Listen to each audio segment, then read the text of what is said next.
Taylor Hall into the middle. Here coming late is a shot. They score, and they win it in overtime. Jackson Blake able to force it through off the glove of Dan Vladar, and the Canes are going to win their second straight series in a sweep of 4 games. Brunson twists inside and gets a layup. Not when they allow plays like that and then turn it right back over. Brunson for 3. It's good. 5 straight. It's not happening.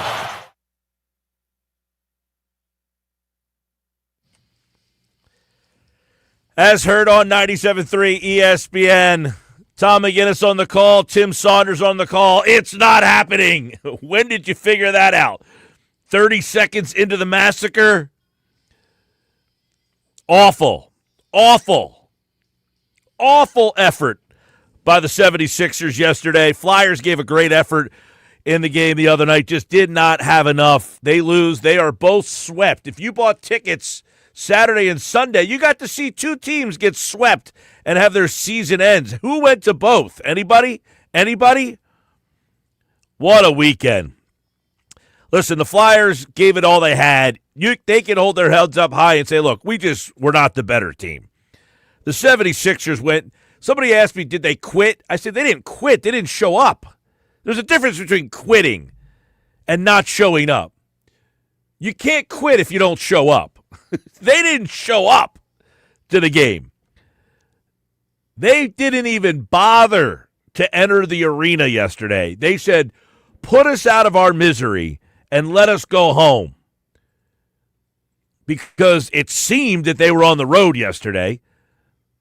From what I was told, it was like 70-30 Knicks fans in there yesterday. And I think the Sixer fans, listen, I get it. Capitalism at its finest. I'm not going to support the team. I'll sell my tickets. But I'm hoping that the messaging was, we're selling our tickets to embarrass you. You know, people should say, I'm embarrassed. I'm a Sixers fan. I'm embarrassed. I said, I'm not embarrassed. I'm not embarrassed. I think the fans just said, I've had enough. I've had enough. I'm not going anymore. I'm not going to watch a team that has gotten beaten by 30 or more points 4 times in the playoffs. This is a team that somehow was down 3-1, came back, recaptured the city for all of 2 days, and then coughed it up. They literally recaptured the city after that Boston. People were genuinely excited about what was going to happen.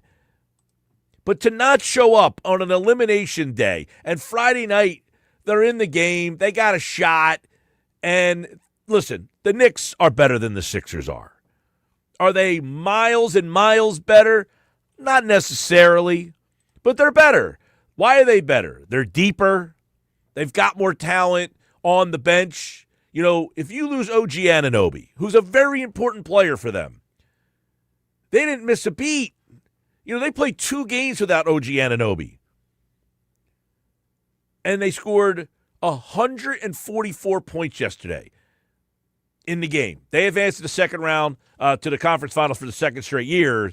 First time they've done it back-to-back seasons since 99-2000. They've won 7 straight playoff games. Right now, they're a wagon. They're playing fantastic. I mean, I don't think if the Sixers did show up yesterday, I don't think they were beating the Knicks yesterday. The Knicks were just unbelievable. Now, were they unbelievable because they had open looks because the Sixers weren't giving half an effort? Okay, I can go with that. But listen, the Knicks are just flat out better than you right now. The Knicks are just flat out better than you are right now. This game was not a fluke. They are outscoring their opponents over the last 10 games by 194 points. That's the best differential by any team in a 10-game span in history. So you're telling me right now you just went up against a team that is historically great right now.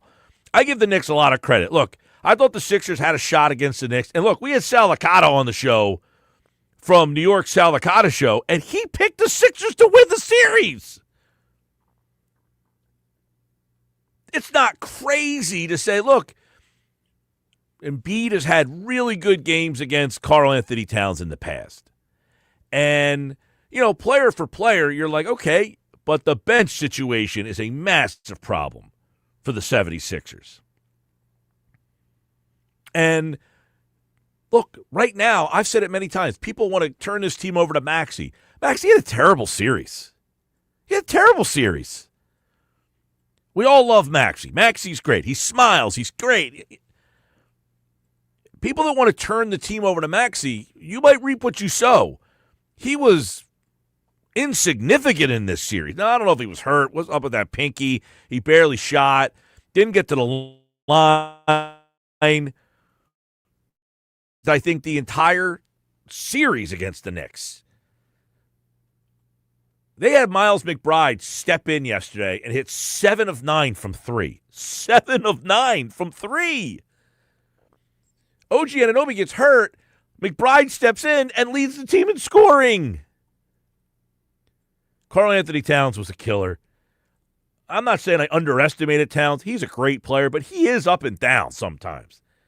He was up. He was up.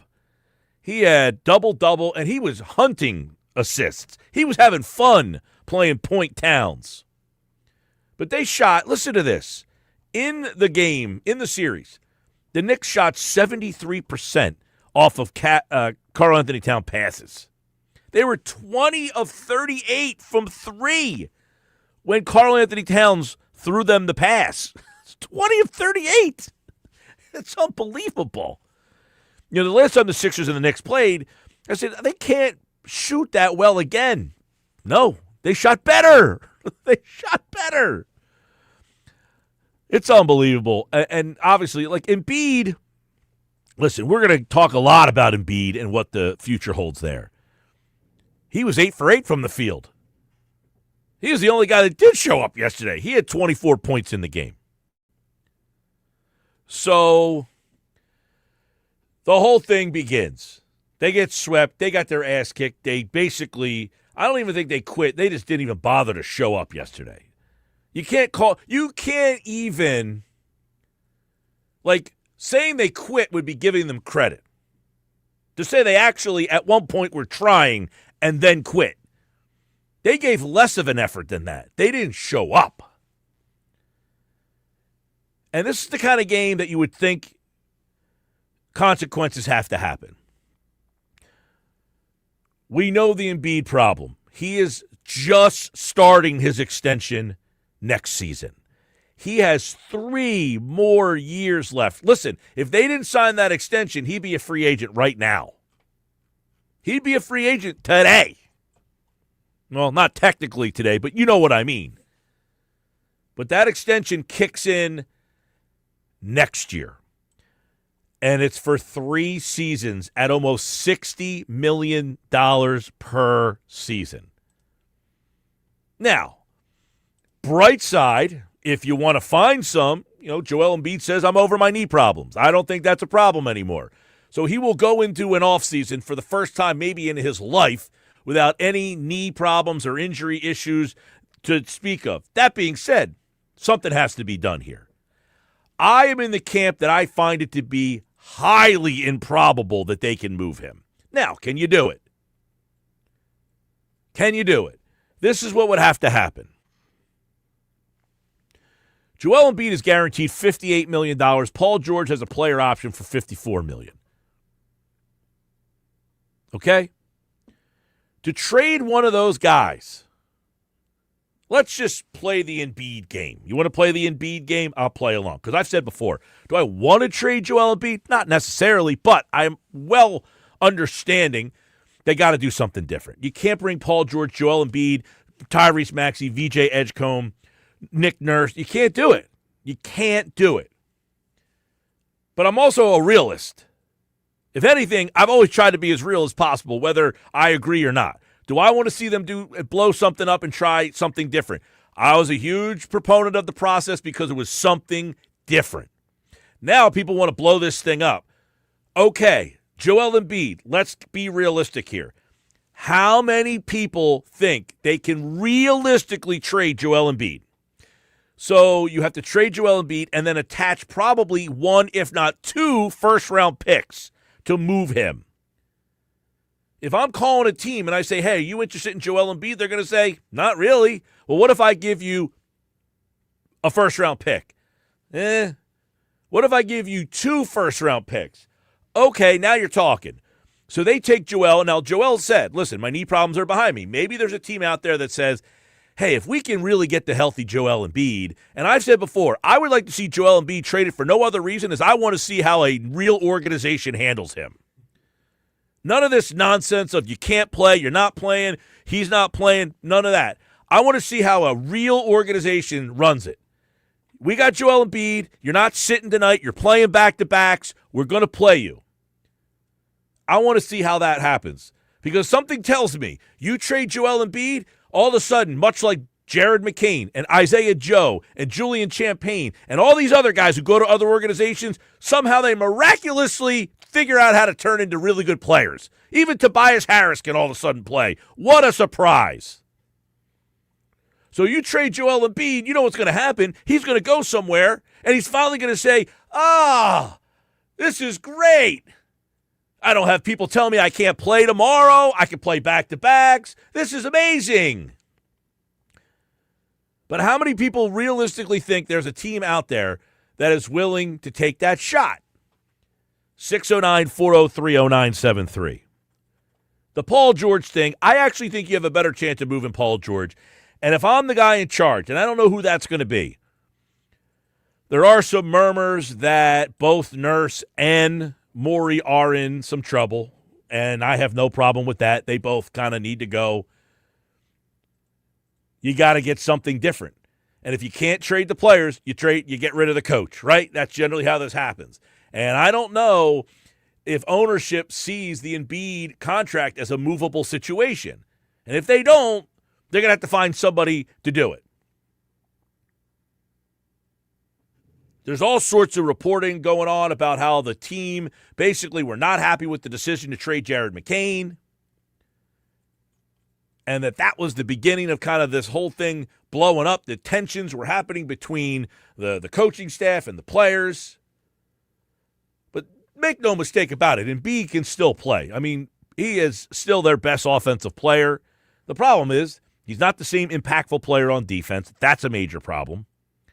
He only played 38 games this season. Now, some of that was he missed how many games? 13 games with that oblique injury, and then he missed a couple more with the appendix. So he may have been around 50-some games this year without that. That being said, you cannot trust him, and I don't think any other team can trust him either.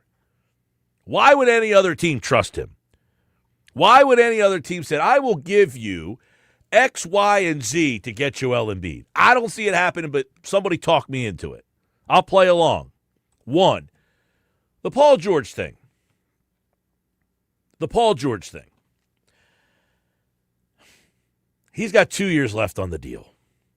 Did he show enough during these playoffs for another team to say, you know what?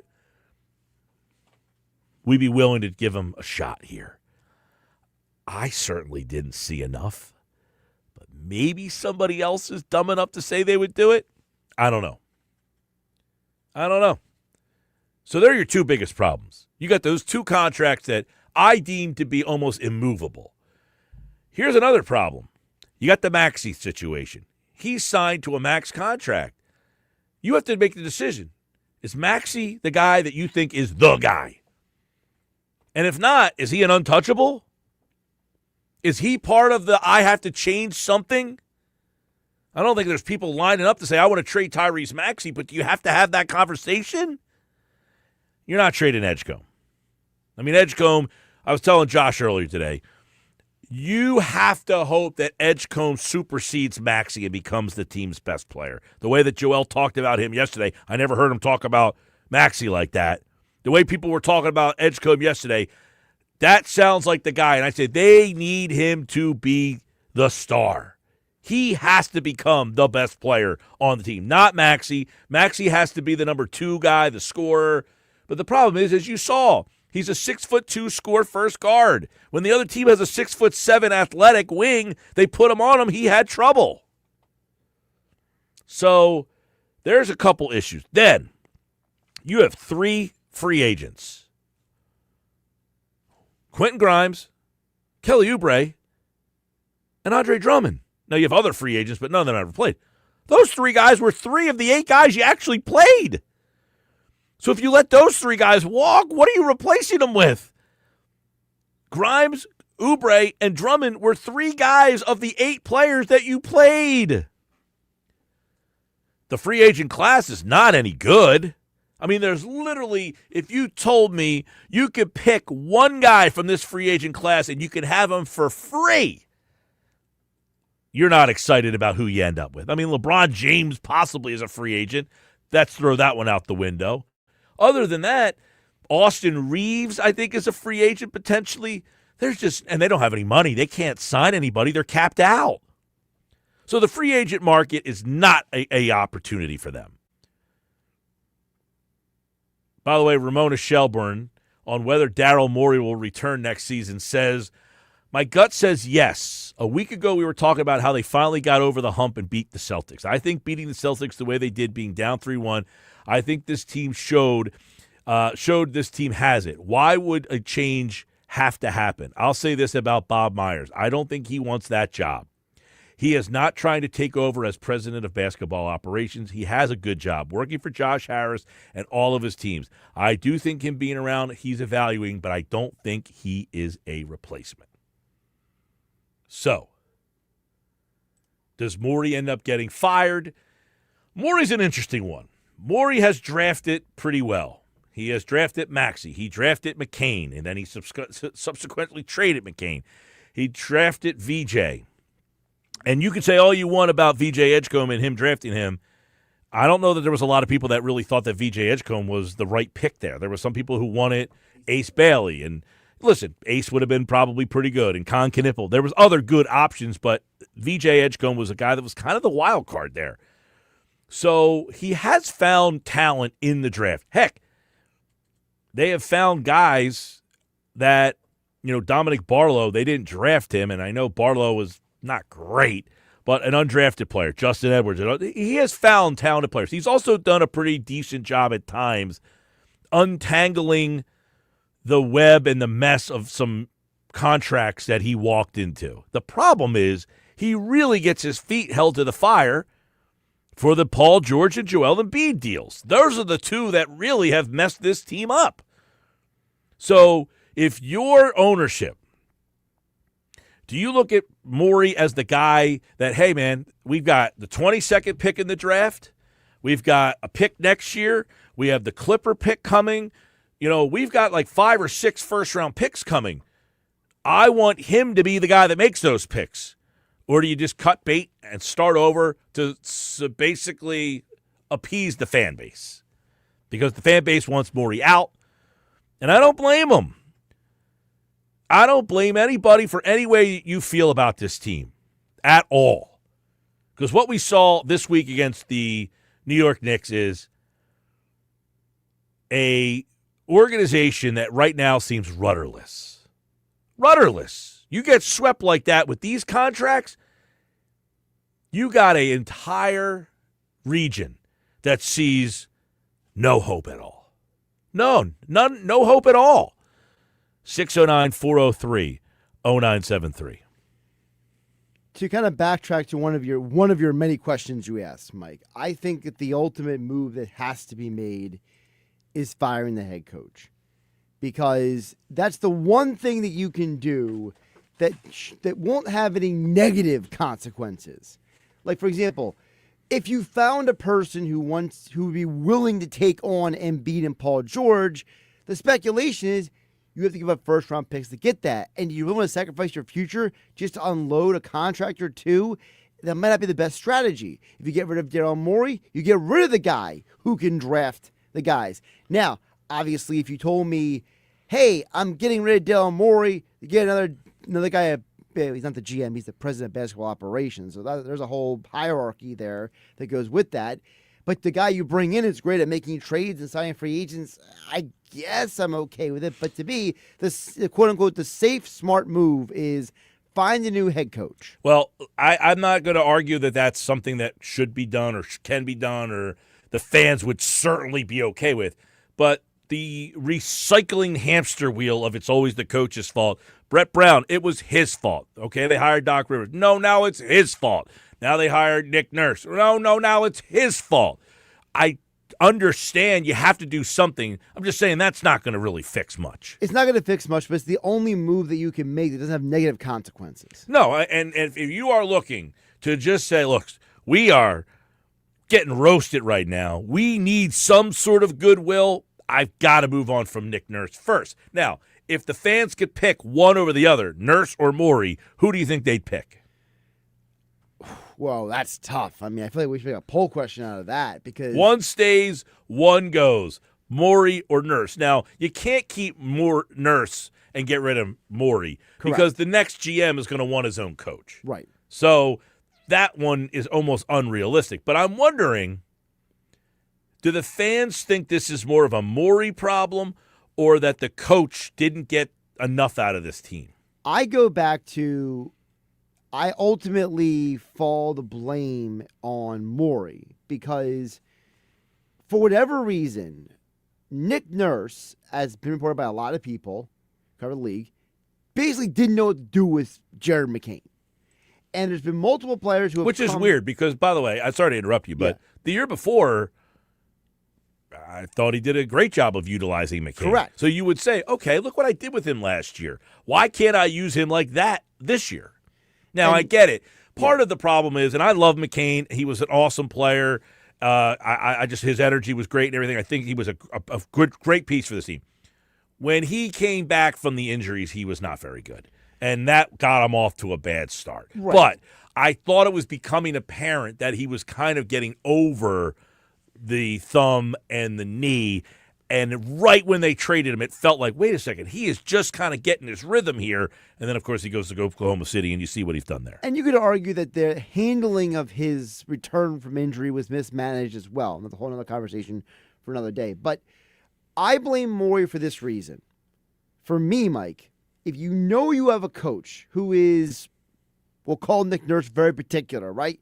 He only likes to play certain guys, right? He only will play certain situations in certain lineups. If you know you have a coach that is that hyper particular, don't you have to give him a roster that fits his particularities? He's been here 3 years. Then you should know from 3 years of experience. He got asked a question yesterday, and he didn't really answer it, about how difficult it is to coach with guys in and out of the lineup. I mean, he didn't really want to give you much yesterday. Well, and I think that's why Nurse is going to be the easy target because everyone's going to look at Nick Nurse. You know, the famous moment where he lays on the bench, he rolls his eyes back and throws his head back. The right? Brett Brown. The Brett Brown meme. Whenever you go on Twitter X and go to the GIF category, just type Brett Brown's in. It's the same First exact thing of him falling back and looking up at the sky like, what are we doing? So I think that is going to be the lasting symbol of the Nick Nurse era. Listen, I don't think that Nurse is overall the issue here, but he's got to go. They need to completely start over with that situation, and I don't think it's going to fix much. But they've got to forget these recycled. Here's the problem that they have. They had a team that they felt needed that veteran coach. Because they had Brett Brown, and he was kind of the process guy, and he got them through that period. And then he started winning, and then it was like, well, we're ready to win, but we're getting knocked out in the second round. We need a veteran guy to get us there. So they go out and get Doc Rivers, who had won a championship. Oh, wow, they go out and get a championship coach. Well, then they still had this team that they felt like we're right there. Doc was just not getting us over the hump. Let's go get another championship coach. They need to now go get the young. And they got to hit on this guy. That's the hard part. They got to do what the Eagles have done. Go out and find the guy that no one knows, and he is the next coach that coaches his ass off. You know, Mark Daigneault in Oklahoma City, nobody knew who that guy was. Joe Mazzulla in Boston, nobody knew who that guy was. He got it by default because Adoku got himself in trouble. But these younger coaches who basically have way different mindsets than these recycled former whatevers, because that era, and even Morey, listen, I think Morey has done a pretty good job. Not great. He's made some good moves with the drafting, but his decisions, and listen, I don't think it's all on the GM when you sign an extension to Joel Embiid. The owner has to get involved and say, hey, we really want Joel here. We got to make that happen. Well, it's the other side of the problem, which is the fact that nobody really knows how involved or invested or whatever you want to call it the owner is because he has a new toy down in Washington. Yeah. So I listen. He was at every game. People are like, "Where's Well, the you can owner?" be at every Where's the game. owner? It doesn't mean you're like actively involved. No, but in every I think decision. that listen, but Morey was brought here, and he's got Bob Myers, and they have Elton Brand. They were brought here, especially Morey, Yes. to kind of be the adult in the room from Brand, who didn't have a lot of experience, and kind of get them over the top. Morey's way of building the team has kind of been get the 3 stars, forget the depth of the team. You can't do that anymore in the NBA. You got to have depth. These teams are playing 10 and 11 guys. He's going in an era where you get 3 guys and then you trade everybody else. All your cap is at the top 3 guys at the top. And now they got nothing left. Players 6, 7, 8, 9, and 10 aren't giving you anything. All right, we got a big show today. We're going to keep going. McGarry, Fastball, Adam Aronson, Keith Smith, Kevin Durso on the Flyers fallout. What's next for the Fly guys? We'll talk to him. All that and more. Just getting started. A Sports Bash Monday.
23-24, they let go of James Harden. The next year they run it back. They don't get another superstar. Joel Embiid averages 34.7 points per game. They end up a 7th seed, first-round exit. The next year they sign Paul George. $200 million.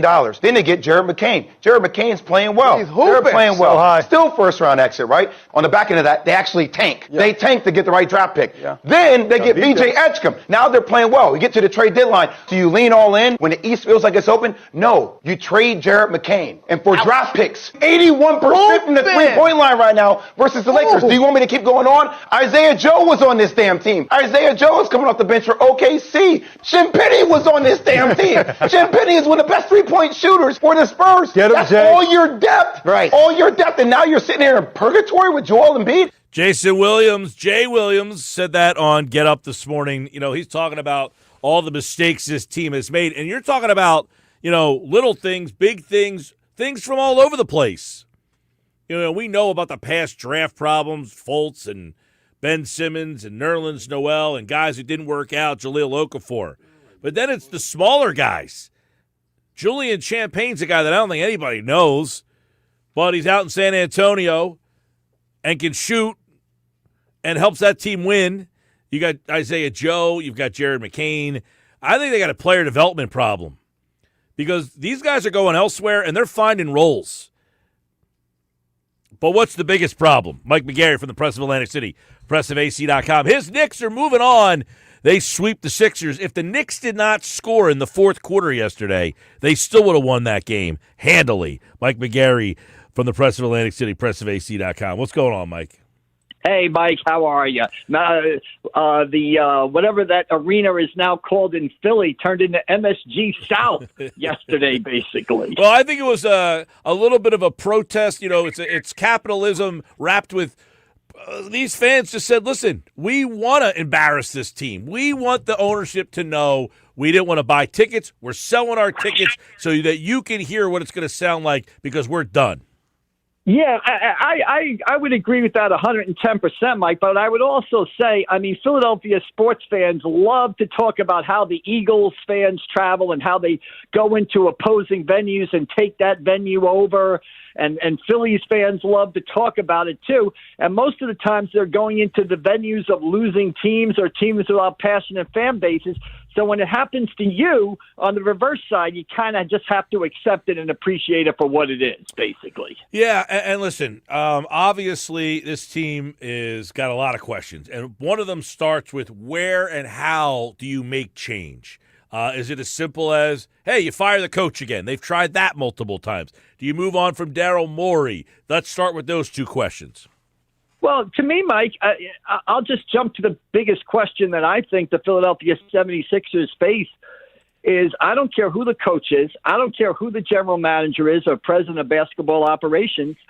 Tell me how many games Joel Embiid is going to play next season, and tell me how to build a team around a superstar who is anything but dependable. How do you build a team for a superstar who might play 60 games next year, might play 30, might play 20, might play 50? I mean, I don't know how you go forward and build a basketball team if you don't know how much the cornerstone of the team is going to play. And I also think it's going to become an issue how much longer before Maxey and Edgecombe take a look around and say, what are we doing here? What kind of situation is this for me? It's so unpredictable here. How can you possibly win in this environment? I think it's a miracle the Sixers got to the second round with how their season unfolded. Well, let's start with the Embiid thing. He is obviously starting his new extension. That starts next season. 3 seasons, almost $60 million per. What is the realistic opportunity they have to move that deal? Because everybody's like, you got to do something. Tear it down. Start over. Get rid of Embiid. And I say, yeah, I could jump on that train and yell with you, but who's taking that contract? Absolutely great point. I know that contract is intimidating. And again, for a player that you cannot put your finger on and know exactly what you're going to get from, I don't know exactly what other team is going to trade. Now, anybody in the NBA can be traded, right? They traded Luka Doncic. They traded this guy. They traded that guy. Superstars in the NBA Kevin Durant's been traded. Superstars in the NBA, Giannis is probably going to get traded this offseason. Superstars in the NBA with big contracts can get traded. The question is, again, the unpredictability for Joel Embiid, not knowing what you're going to get out of him for that money. Again, I think the only team that would take him would be a contender that doesn't have to rely on him on the regular season and can use him in the playoffs to win that game or two. Perfect example last night, San Antonio in Minnesota for Game 5. Wemby gets thrown out. That's a game, if you had Joel Embiid, that's a game he can rise to the occasion and still carry the victory. But again, how you trade him, I don't know. It's almost like the Sixers are, damned to just keeping their fingers crossed and riding out the next 3 years. But I don't think that's a recipe for success. I think the next 3 years are going to end the way this year ended. Yeah, I mean, and the other thing is, you got Embiid making $60 million. Is a team going to take him and say, hey, we really need you to be, the 20-minute a game guy? I mean, that seems like, do I want to pay $60 million for that role? Yeah, again, great point. Again, the only team that could do that is a team with a lot of young talent on rookie contracts, i.e., a team like the San Antonio Spurs.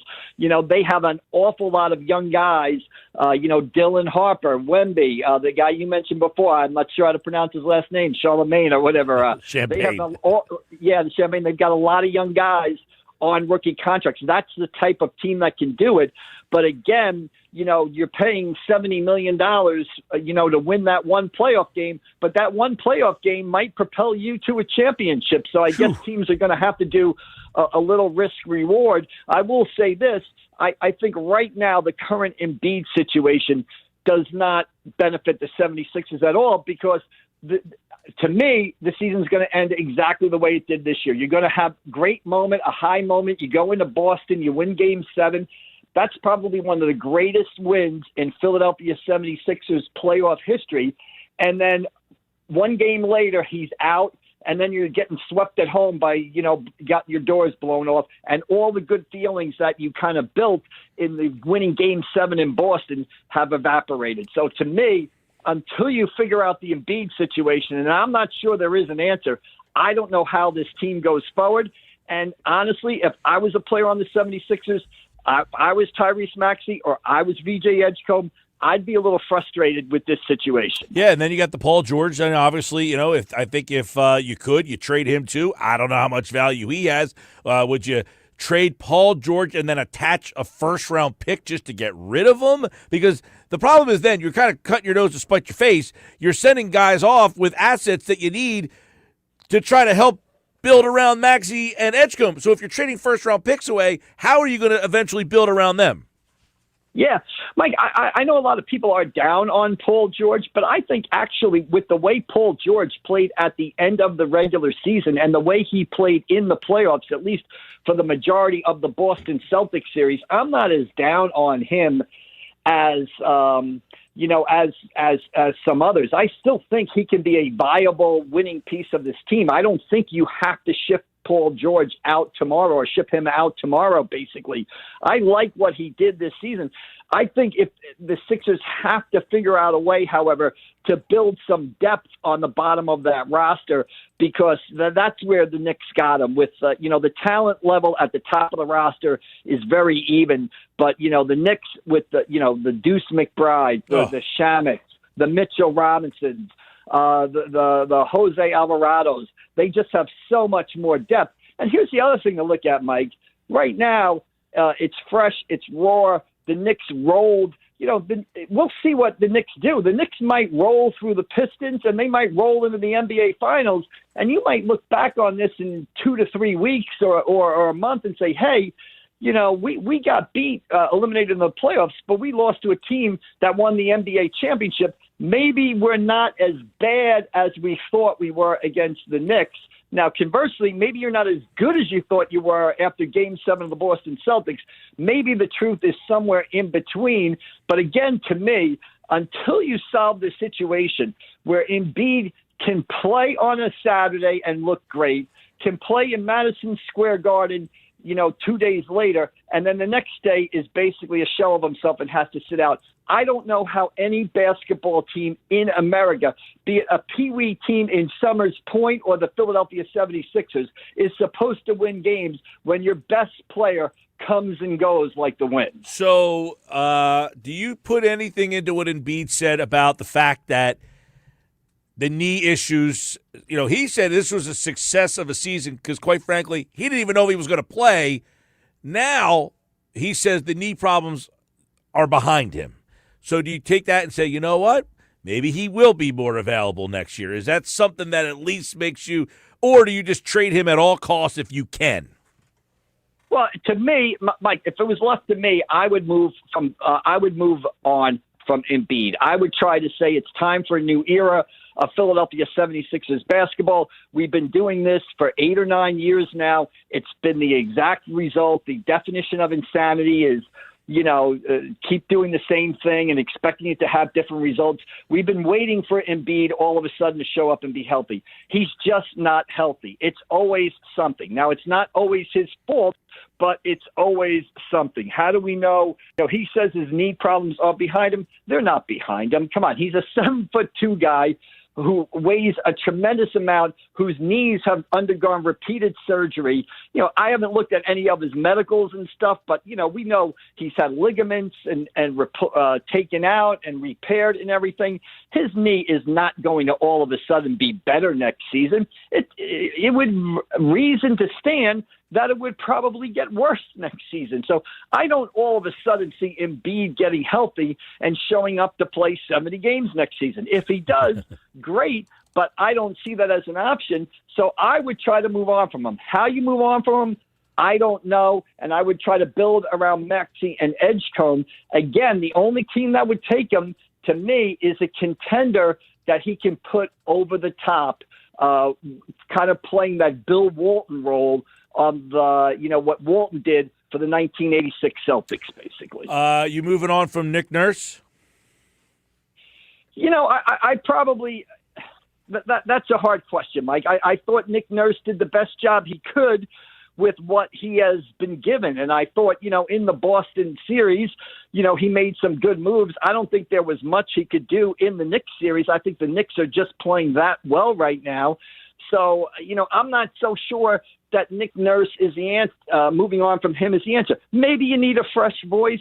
Maybe you don't. But again, tell me how the next guy coaches a team where the superstar might play 20 games, might play 30 games, might play 60 games, might disappear for 3 months, might play a playoff game and miss the next playoff game unexpectedly. Again, I don't know how you coach a team and build a roster with that sort of unpredictability at its core.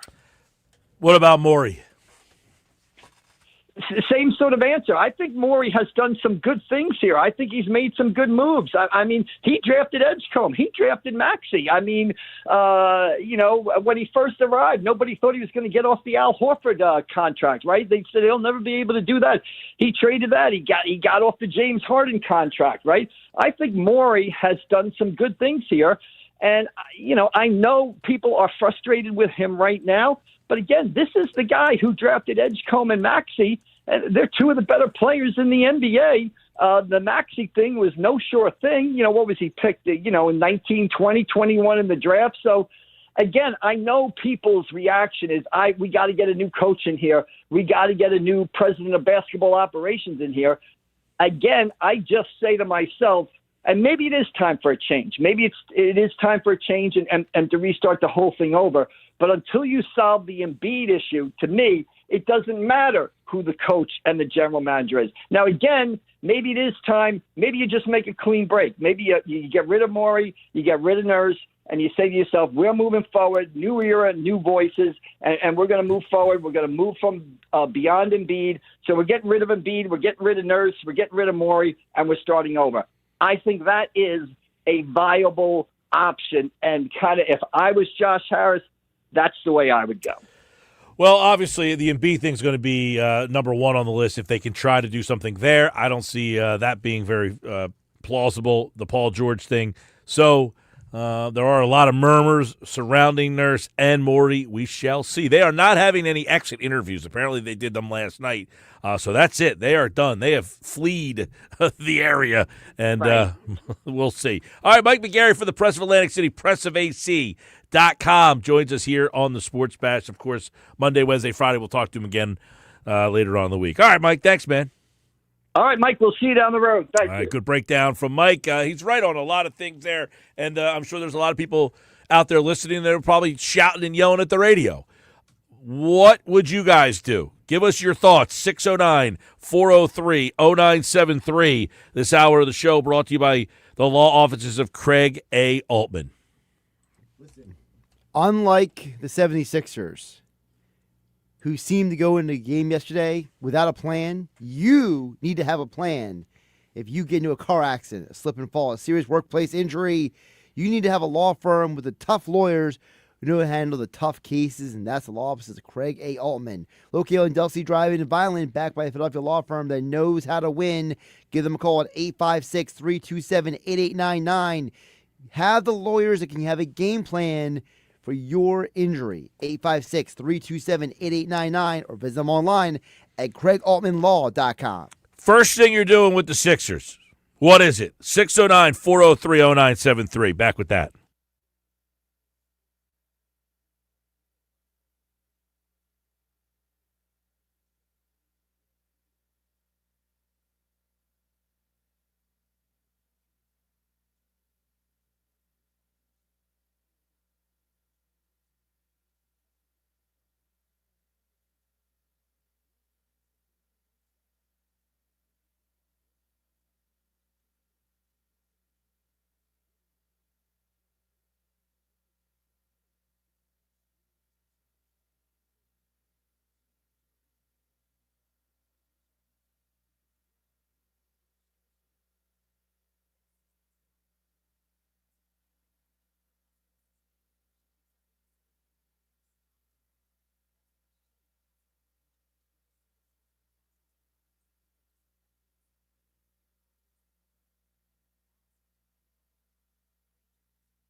2:53, Sports Bash Live. Right now, if you could only change one thing about the Sixers, what would it be?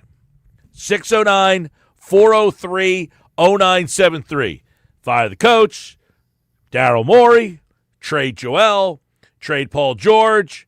I know some people have texted in, tell the owner to sell the team. I don't know that that's a possibility. Alex in the Villas chimes in on that one.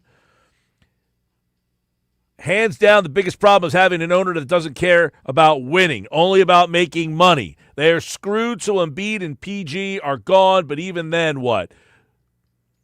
Well, I will say this. I do agree that many ownerships are problems. They all want to make money. We're acting like, the Knicks have this great ownership group. The Knicks have been horrendous for like 50 years. They happen to be good right now, but prior to that, same ownership, they just weren't any good. It does go in cycles, and right now the Sixers ownership group came in. They tore it down. A lot of people didn't like it. They built it up. They got close, didn't work, and now you're back to where you go. These things go up and down. You don't get 20-year cycles. You get a chance. You get a window, and if you don't hit in that window, that's what ends up happening. Oklahoma City purposely lost. They've made out okay. Okay? Oklahoma City purposely lost for quite a few years there. They made out pretty good because they made good picks and good trades and good decisions. Sixers wasn't the case. So you've got to really figure out here. What's the root of the issue here that they can legitimately fix? Because you're not changing the ownership. That is not happening. Is it Daryl Morey? Is it Nick Nurse? Is it Joel Embiid? 609-403-0973. The Fastball. The Phillies won this weekend.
All right, just after 3, Sports Bash. We'll get into the Sixers offseason ahead, Flyers offseason ahead. Kevin Durso tonight, 3:01 on the Sports Bash. This hour brought to you by Broadlee's Plumbing, Heating, and Air Conditioning, a trusted source for heating, plumbing, service, and installation.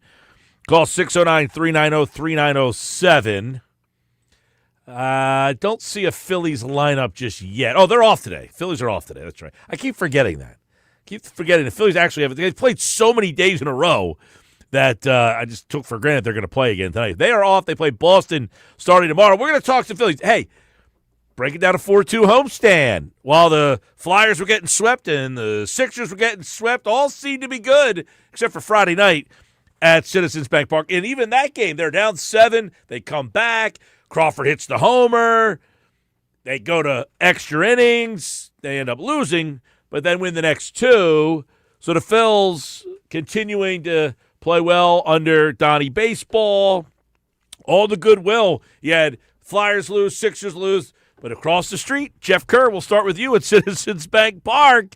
Seemed that all the goodwill, the Phils are hanging under the radar.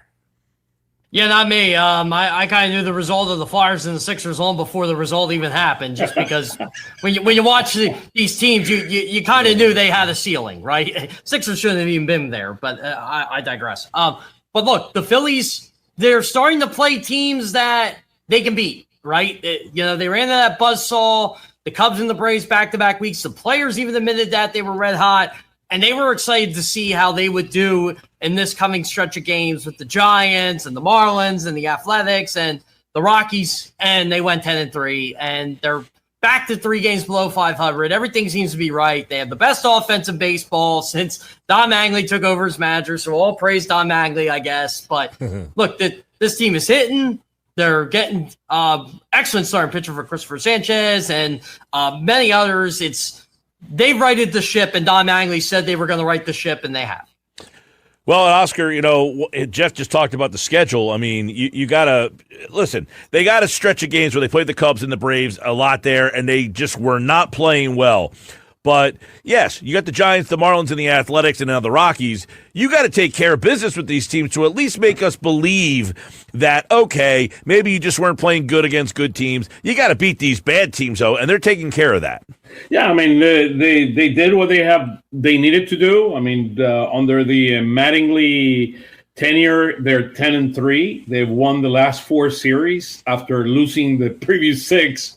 So we're getting back to where we need to get. The big question is going to be when we start facing some of the teams like Cleveland, San Diego, LA, and San Diego again in the coming weeks. Are we going to continue being the team that we're talking about? Or, I mean, I still want to see if they're real contenders or not. That is a big question mark on my mind. I look, the pitching, it was mixed this week. I mean, I have here a slide for those of you that are looking live. We had 4 great performances last week. We went 5-2. We had 4 great pitching performances, and then 3 that were not that great. The Painter, the Luzardo, and then the last one from Nola that lasted 4.2 innings. So it's been kind of, we're getting there. It's slower than we want, but things are pointing out. And the most important thing, Mike, as we said since the very beginning, the starting pitching, and Mattingly said it yesterday, will carry this team. Well, Sanchez, 7 innings, 6 hits, no walks. That's the big thing. He had been having some control issues, 7 strikeouts, second straight start for him with 7 innings, no runs in back-to-back starts for Christopher Sanchez. But, guys, yesterday you get the Sanchez performance. Kyle Schwarber, 2 home runs, 3 for 4. 24th multi-home run game since joining the Phillies for him. He's going now. Harper and Schwarber, second time this season. They go back-to-back. Brandon Marsh, 4 for 4. You wrote an article about him, Jeff, at 97.3 ESPN.com. He's in the lead in the batting title right now, and this is a real batting title average, not that crappy 304 that Trey Turner got us. You got a 353 batting average from Brandon Marsh. So Schwarber, Harper, Marsh, man, what a day they had yesterday. Yeah, to put this in perspective, Mike, Don Mattingly won the AL batting title in 1984. I believe he hit 344. So that just shows you how good Brandon Marsh is hitting right now. And I really think this all started from Don Mattingly basically saying he's going to play every day. I think that's where a manager's words do matter. Brandon Marsh knows he's going to be in the lineup regardless, whether he's going to be in center field or in left field. He's going to play. He's hitting 286 against left-handed pitching.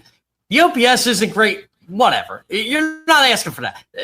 Brandon Marsh is doing what he's supposed to be doing. He's got an 890 OPS. I mean, you could argue he's the third best hitter on the Phillies right now. Oh, he's in. Watch out, he's not number 2. But look at the numbers last week for March. 519 batting average, an OPS of 1.126. The guy scores 6 runs, 3 RBIs. I mean, look, the guy's all world right now. Well, you have the slide up here for the people watching. Alec Boehm, 3 for 4, 2 home runs, 4 RBIs, his 5th career multi-home run game. 1 home run in 126 at-bats in his first 35 games this season. And I don't know, is Alec Boehm turned the corner, boys? Look, to be TBD, right, Geoff? I mean, TBD, Yeah. I mean, look. Small sample size, but you want to see this. Well, the sample size was 2 games, right? After he was benched for 2 games.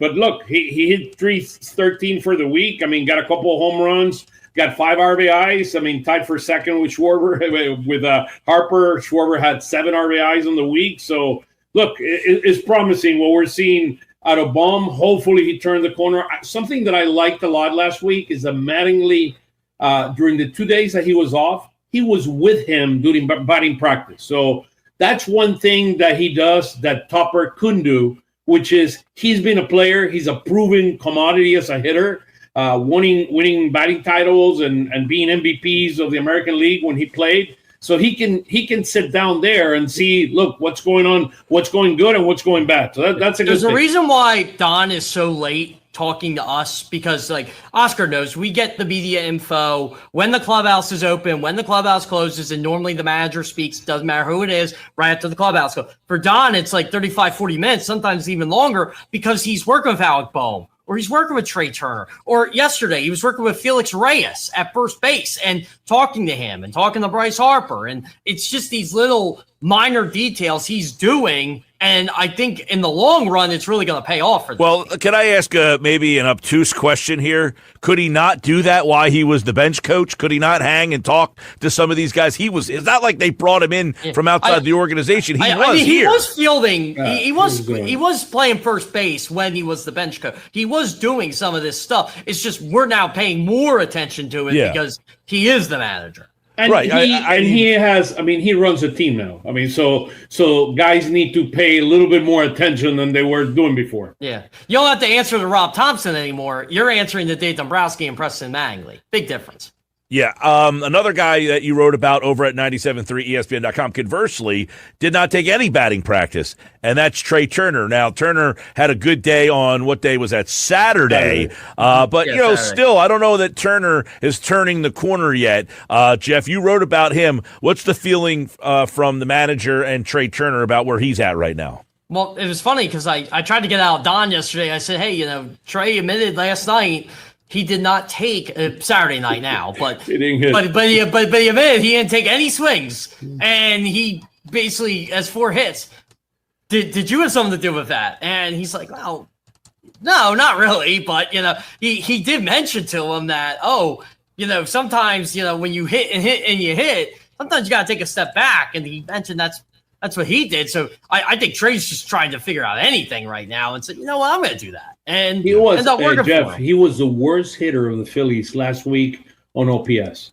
I mean, the worst hitter in the whole Phillies. 546, there it is. Yeah, 546 OPS. I mean, a 259 batting average. I mean, got 3 runs, a couple RBIs, but outside of those 4 hits he got, I mean, there wasn't much last week. So I kept the top 5 hitters, and then I added Stott and Turner because of how important they are to the equation here. So let me get your guys' take on Saturday with the win over Kyle Freeland, a left-hander. They scored 9 runs in that game. Is this left-handed thing figured out? Like, have they kind of found their way here?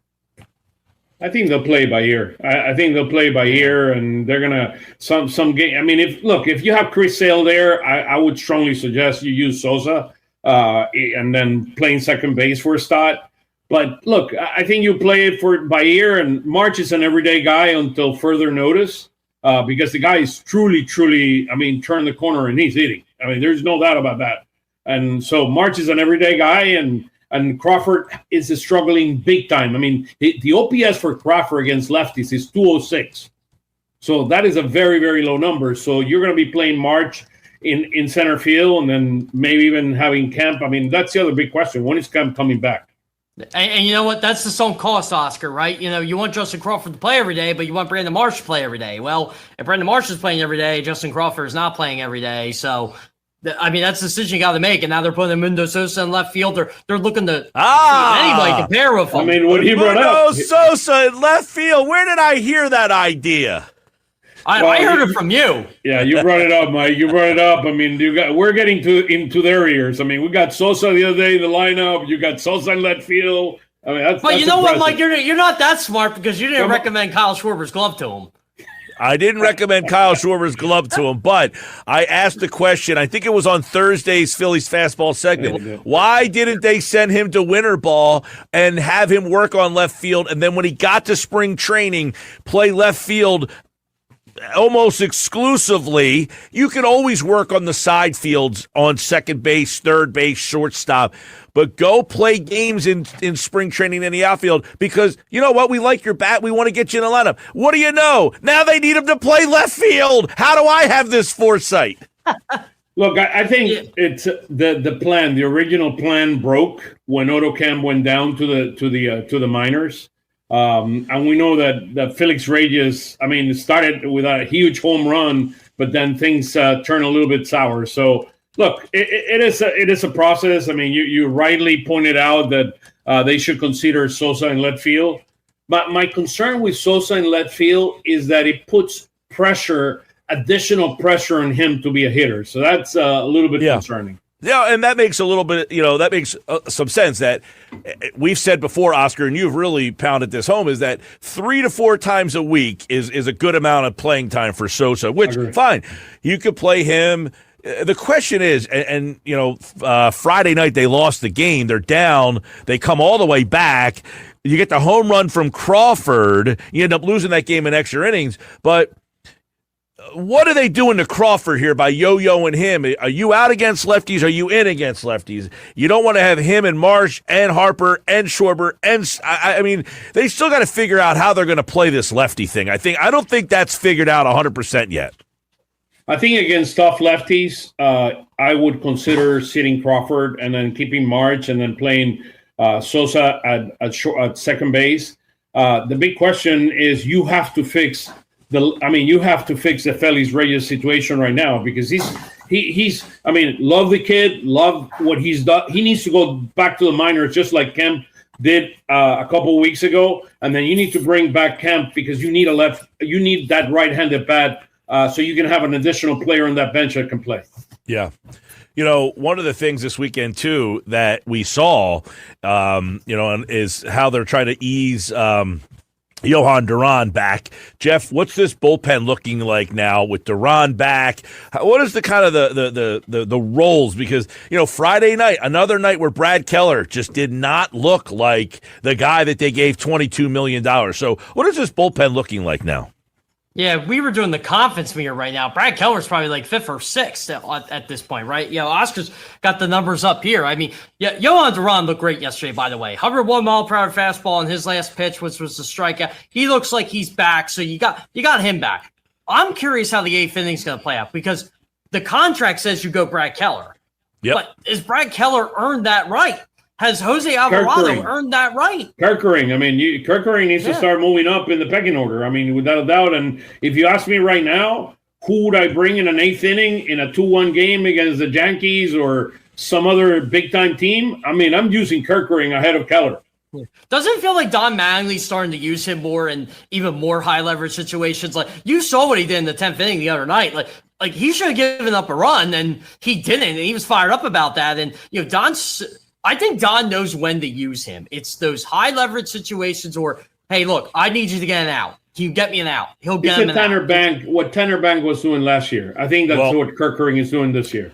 Guys, the number that bothers me about Kerkering, where I have a little trust issues, is the 6 walks in he walks 15 innings. And you just said it, Oscar. He used to be a guy that can get you the strikeout. His strikeout numbers are down, and his walk numbers are up. So that means there's a propensity that he's going to be putting guys on base. So I'd like to see those walk numbers, because you see 15 innings, 6 walks. Conversely, Mays has got 21 innings and only 7 walks. Keller, same problem, 6 walks. And by the way, Friday night, Keller got hit around pretty good. I mean, they put the ball in play off of Keller. He's been a major disappointment. I can tell you this with Orion. He's learned how to pitch more than the throw, and he's admitted this. And he knows he wants his strikeout numbers to be higher too, but he's also looking at the results. Like, the ERA is still low. He's learning how to pitch to batters more strategically, and he said, look, he'll be upfront about it. He does want the strikeout numbers up, but there's always a catch-22 with it, right? When he was striking out a lot of guys, he was also giving up a lot of base hits. So I think he's kind of like Yohan Duran in a sense. Like, I can get these guys out, but I can also pitch to contact and get them out too. The other thing, Mike, I think, and Geoff, that I think is very important is we need to point out what Sugar has done for this team. I mean, he's been absolutely amazing what this kid has done. He's earned a spot on this relief pitching corp, and look, it's gonna. I mean, he's taking away the job of Pop at this point. Yeah, Pop is back at Lehigh, right, Geoff? Yeah, so Pop is actually in the Phillies clubhouse yesterday. He had a rehab sign with Lehigh Saturday night. I have no idea what they're going to do with Zach Pop. I'm with Oscar. Like, I think Sugar's earned a job. I don't know how you take him out.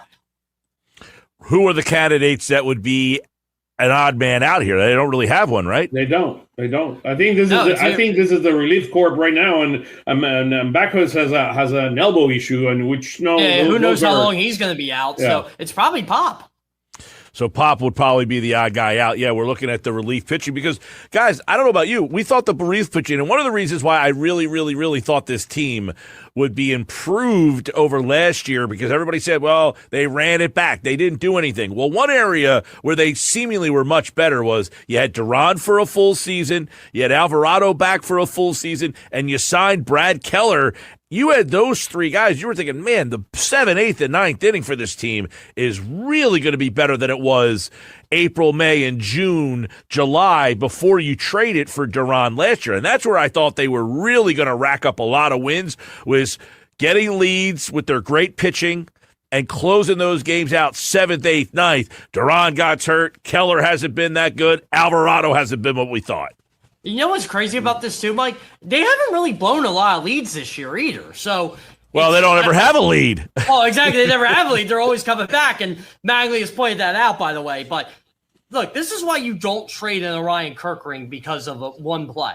This is why fans can't run baseball teams. This is why fans can't run anything, because get them out of town. No, that's not the answer.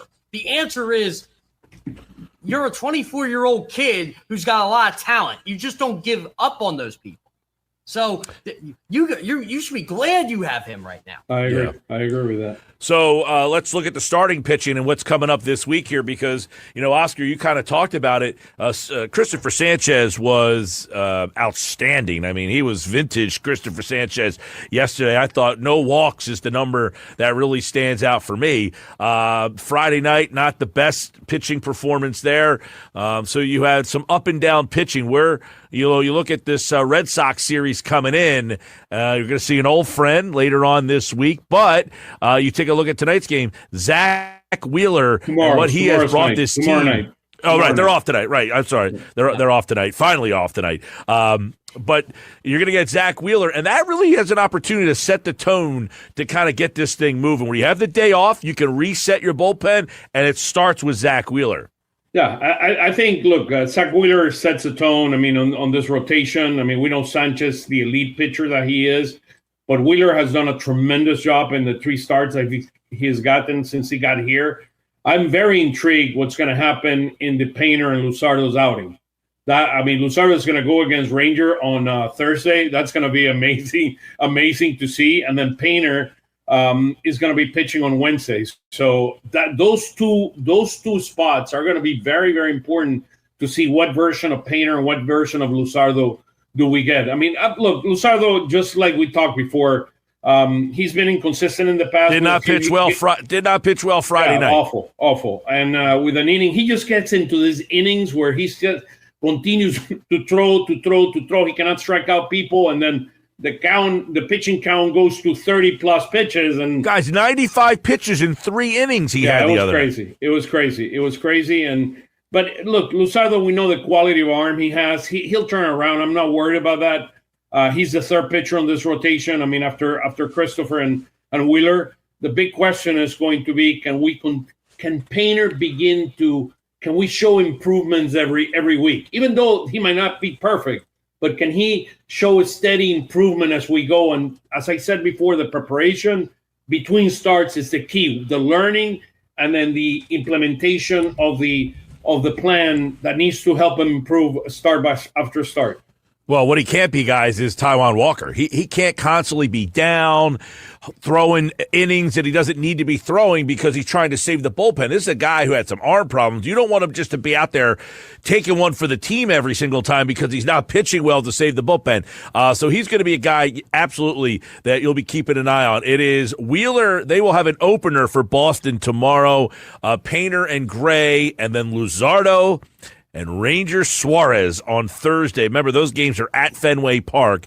So Luzardo and Suarez will be at Fenway. And then you'll face the Pirates the rest of this week, and you'll see Paul Skeens on Sunday against Pittsburgh. So and Wheeler against Wheeler. That's going to be an incredible matchup there. Baby. Wheeler against Skeens on Friday. This is going to be a fun road trip. Like, if you want to go see the Phillies on the road, this is like your dream vacation, Boston and Pittsburgh. Yeah, Jeff, are we getting in the car? Where are we going, Boston or Pittsburgh? Oh, I'm going to Dover on Sunday. I don't know about you. I gotta go see some racing. Guys, I'll take it in July, August. I mean, going to Boston. I mean, not now. I went to Boston a couple of years ago. Loved it. PNC Park, though, is one of my all-time favorites. It is one of fantastic. Yeah, we should do a ballpark rankings. I think I know where Oscar would go because I probably would go with him on this. It's probably Oriole Park at Camden Yards, but PNC Park's up there. It is. By the way, speaking of Oriole Park at Camden Yards, we're going to be at Ventnor Social next week. We're giving away that trip. You guys are invited. We're giving away a trip to Oriole Park. Yeah, it's my birthday weekend. All right. Oh, when they go July 29th? Yeah, July 29th, August 1st is my birthday, and they're playing at Oriole Park, so I'll be there. Yeah, I love Oriole Park. I can't believe how old the stadium is now. It's unbelievable that stadium is over 30 years old now. It's crazy. I remember when it came out. Wall, I mean, they've improved it. They improved the sound system. I mean, the video wall is really, really nice. Now, where's your favorite press box, Oscar, to call a game from? Well, actually, the Orioles Park is unbelievable because it's right behind home plate. Right? It's not where it used to be. Didn't they move That's where Tim Kelly got a foul ball from Castellanos and broke his computer. Believe it or not, I mean that's how close it is. It's incredible. I know the worst is Washington Park, right? Washington National. It's so high up, yeah. I mean, let me see. Do you see the clouds up in the sky? It's above that. I mean, that is. I was at opening day last year, and I was sitting right behind the bullpen, left field, talking to the guys in the bullpen. Oscar texts me. He goes, "If you might be able to see my wave," and I'm like, "Somehow I did because I know where he's at." Look, you know what? You can see the Capitol building. I mean, from up there. So that's how high you are. I heard that's probably the worst place to call a game from. I've been to Nationals Park though as a fan, and I actually think it's underrated. It's okay. The outside, they've got that street that leads into the back entrance of the ballpark. It's okay. Nowhere near PNC Park. Navy Yard too. Yeah, PNC is definitely you take Fenway and you take Wrigley. They're in their own little stratospheres. Of all the other ballparks, PNC, I think, is the best. Yeah, I like, another stadium that I love, Petco Park in San Diego. That place is incredible, man. That's one of my favorite ballparks. There are Petco Park in San Diego. And look, Yankee Stadium is okay. I think it's like a reconstruction. It feels to me like it's a reconstructor plate. What was that? Yeah. It's very corporate, Yankee Stadium. Yeah, very corporate. That's the way you look at it. Very corporate. Yeah. It's like City Field's like really nice. I like going there. It's like they build a stadium outside. It's like one of those houses that you build outside and then you bring it to a place. That's how it feels. It's a shame with what happened with Baltimore because Oriole Park's great, but the intrigue of that was you could walk down Pratt Street and go to Inner Harbor. Inner Harbor sucks now. Yeah. Pratt Street's in a bad spot. Baltimore's just, they really messed that up. Yeah, I'm a big fan of going down to Baltimore, but you're right. The Inner Harbor, it's a shame.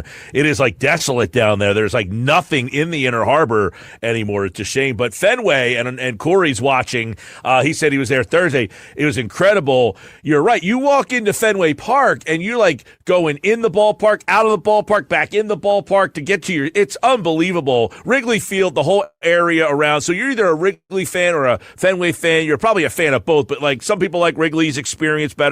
Some people like the Fenway experience. The problem with the Phillies, they always play the Cubs in the middle of the week. So it's like I can never get a weekend to just go there. It is. And they've already played the Cubs. They're done at Fenway Park. There's a little look at the Phillies weekend with Oscar and Geoff. Go Phils. All right, guys. Appreciate it as always. We'll talk to those guys for the fastball again tomorrow. People chiming in, watching, telling us about some of their favorite ballparks. That was a fun little conversation there. Kind of went off beat a little bit there.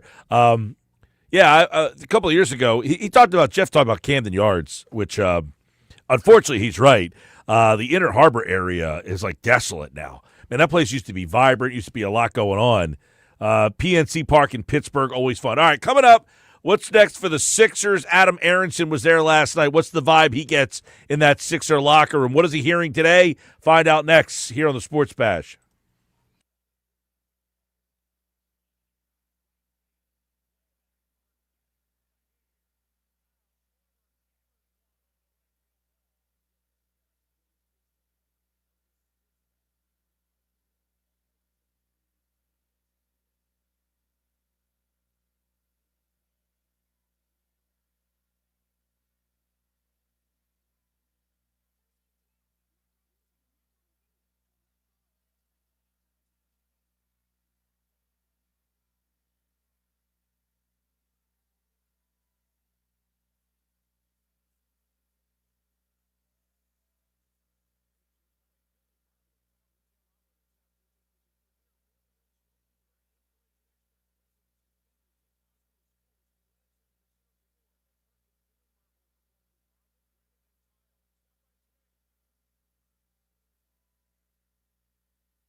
I know we lost, and I know that's not the right mentality to have. But, for me, this was a success. I came into this year not knowing where I was going to be, how long I was going to play, if I was even going to play based on how the knee was. And I feel like we're in a position where we figured out the knee. Hasn't been an issue. And obviously you're going to have setbacks, as you go along. But, those setbacks have been, so much different than it's been in the past. So I hate losing, but I thought I was done. That's the best way to put it. And then, I found, something, and we found something as a group to figure it out. Joel Embiid said this season was a success for him. What's next for this team? I mean, everybody, you got to trade Embiid. You got to do this. How plausible is this stuff? Adam Aronson, PhillyVoice.com. The Post-Mortem begins. What was it like in that locker room, Adam? They didn't even show up yesterday. People said they quit. I said, you can't quit if you don't show up. They didn't even really show up yesterday. That game was over from the jump. What was it like after that game was over?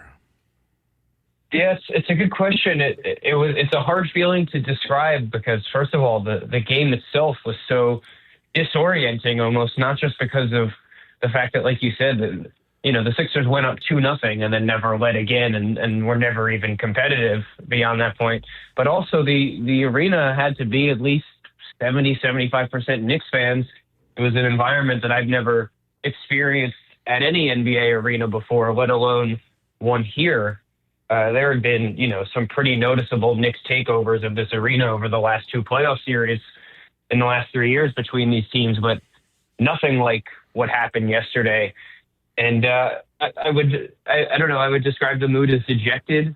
I think this whole thing has been very confusing for a lot of people, myself included, and I think the Sixers are not exempt from that because, you just look at the roller coaster nature of the last 2 weeks. 2 weeks ago, this team was dead in the water. A week ago, it had just completed an epic 3-1 series comeback to beat the Celtics and looked like it could beat anybody in the Eastern Conference. And now they're out after a sweep that ended with a 30-point loss. All of it is sort of hard to explain, and it makes this offseason really tricky because it's hard to parse, what is the value of, those 3 games? How much should those 3 games versus Boston be weighed versus, the other 91 games that this team played this year? Well, Adam, let's start with the key questions that everybody, the angry people will say it's time. You need to move on from Embiid. How plausible is that? What is the reality of that? To me, I don't see that as plausible, and maybe I'm wrong, but I look at his upcoming contract, which he's about to have his contract extension kick in. It's for 3 years and in the range of $190 million. That includes a player option in the third year of it. I look at that. I look at the nature of today's NBA salary cap environment where any team that has a huge contract on its books really has to pay for it in terms of the limitations it has on the rest of their roster building. And I just don't see a pathway to the Sixers convincing a team that they should take Joel Embiid onto their hands. It's just as hard for me to imagine if I were running an NBA team, I would be staying as far away from it as possible, not because of the player Embiid is or anything that has to do with him even personally. It's just we've seen so many times him be unavailable for considerable periods of time and be unable to make himself available for any significant stretch. I mean, we're the sort of the gold standard of the 25-26 Sixers regular season was January because it was the 1 month where he was available other than, the second leg of a back-to-back. I just don't think that someone with this checkered of a history as far as availability is concerned is remotely viable to get traded when he's making, as much money as anybody in the NBA for the next 3 years. And so I understand the calls to, hey, they should trade him. They should move on. They should wash their hands of it. I think they would if they could, but it's not that simple. You have to get somebody to take on the contract. The contract is fully guaranteed. It's not like football where you can do a restructure. You can kick the dead money to later on and do the void years and stuff like that. That's not an option. He's going to make this much money over the next 3 years, and I just can't imagine another team signing up to be the one that pays him it. Yes, a lot of people have said, hey, attach, a first-round pick, maybe even 2. I mean, is that the only possible way? And what kind of team is that? Is that a bad team that says we just need an attraction? Is it a good team that doesn't need to count on him as much? Is there any type of team or deal you say maybe it's not plausible, but the sliver would be what? Yeah, it's a good question. I think, again, I don't think it would happen. If it did happen, I think it would be a situation where it is a team that does not plan on being competitive in the next 3 years, or at least the next 2 years, and says, hey, worst case, this is sort of a sunk cost. We're going to get paid to take on this contract anyways. If we really want to compete, and, after 2 seasons from now, he'll have a giant expiring contract that maybe we could actually use as part of a trade later on. We can get assets to take him, and I think the Sixers would have to be willing to part with a considerable collection of assets just to get off of this contract. I'm just not sure if there's a team like that out there. I think a few years ago, I would have looked at the landscape of the league and seen, like the Utah Jazz and the Washington Wizards, who basically had to tank for a few years to keep a protected draft pick from a previous trade. But those teams have both successfully done that. They're picking 1 and 2 in the draft this year, and their protections are officially vanquished. So I'm not sure if there's a team that actually makes sense, but I think it would be one that is taking Embiid not through the lens of this guy can help put us over the top, or really in any remotely competitive sense. I think it would merely be how much could we extract asset-wise to get, to take on this salary burden in a period of our time where that salary might not be, as damaging for us because we're not going to compete anyways. But if that team even exists, I'm not sure. And again, I don't think that sort of trade would happen. But if you told me that Embiid was traded this offseason, I would guess it would be that sort of archetype of deal. All right, Adam Aronson, you can check out his Sixers coverage at Philly Voice, at Sixers Adam on Twitter X. Then there's Paul George. Is it more plausible or similarly less plausible to move him? It's definitely more plausible. I don't think it's an impossibility. I think it would be a challenge. I would not bet on it happening. I think most teams would still consider him a negative asset. He's got 2 years at about, I believe, $110 million left on the books. Somewhere in that range. The second year of that is a player option that he'll certainly pick up. I do think that the way that he played after his suspension between the last 10 games of the regular season and in the playoffs, where he did not finish strong, but he did start very strong, both within games and within the whole run. I think there's a chance that there are a few teams that, maybe older teams that are trying to have one last gasp at competing. I think of, like a Golden State, for example, though I'm not sure that they have the salaries to make it work. Teams like that could say, hey, this guy in a year from now will be a giant expiring contract that, if it doesn't work out, should not be that challenging to use as a piece of another big trade later on. He's unquestionably still a good player, and he does have considerable availability concerns like Embiid, and I think that drags down his trade value quite a bit, but it does not, I would say the medical red flag is not as significant with Paul George as it is with Joel Embiid. And so I would expect him to still be here. I would expect that it would be a challenge for the Sixers to trade him. But if you ask me this question, when he got suspended about the upcoming offseason, I would have said almost entirely implausible. Now I don't feel that's the case, so I would still say that it's unlikely and would be a challenge. All right, so those 2 guys are the 2 guys that most people call to be moved. Very difficult to do so. Next on the list, I guess, would be Nurse and or Morey. Both, one, they stay, they go. What read do you have on those 2? I don't have a great read on it. I really could. I know it sounds like a cop out. I don't think that there's any outcome that isn't in play right now. For whatever it's worth, we were not, as reporters, told whether Nick Nurse's post-game press conference after Game 4, we were not told whether or not that was his exit interview.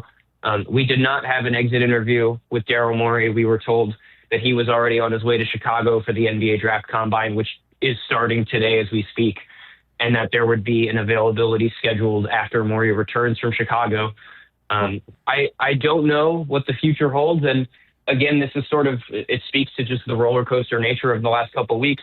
I think it sort of felt implied 2 weeks ago that both of these guys were going to have their job security, really challenged for the first time. Then a week ago, it felt that they had pretty clearly popped themselves an extra year at least if they had needed to do so with the Boston series. But when you go out the way that they went out in that second round sweep with the Knicks, I think it has to be in play, particularly because, again, I've spoken about this here, and I feel everywhere. I feel I'm a broken record at this point.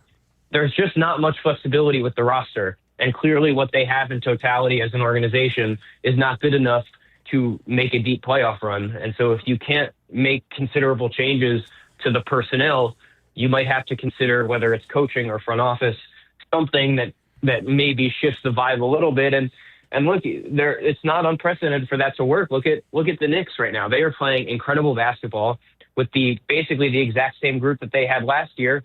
They fired Tom Thibodeau, who everybody agrees is a good coach, who was largely responsible for turning around that situation.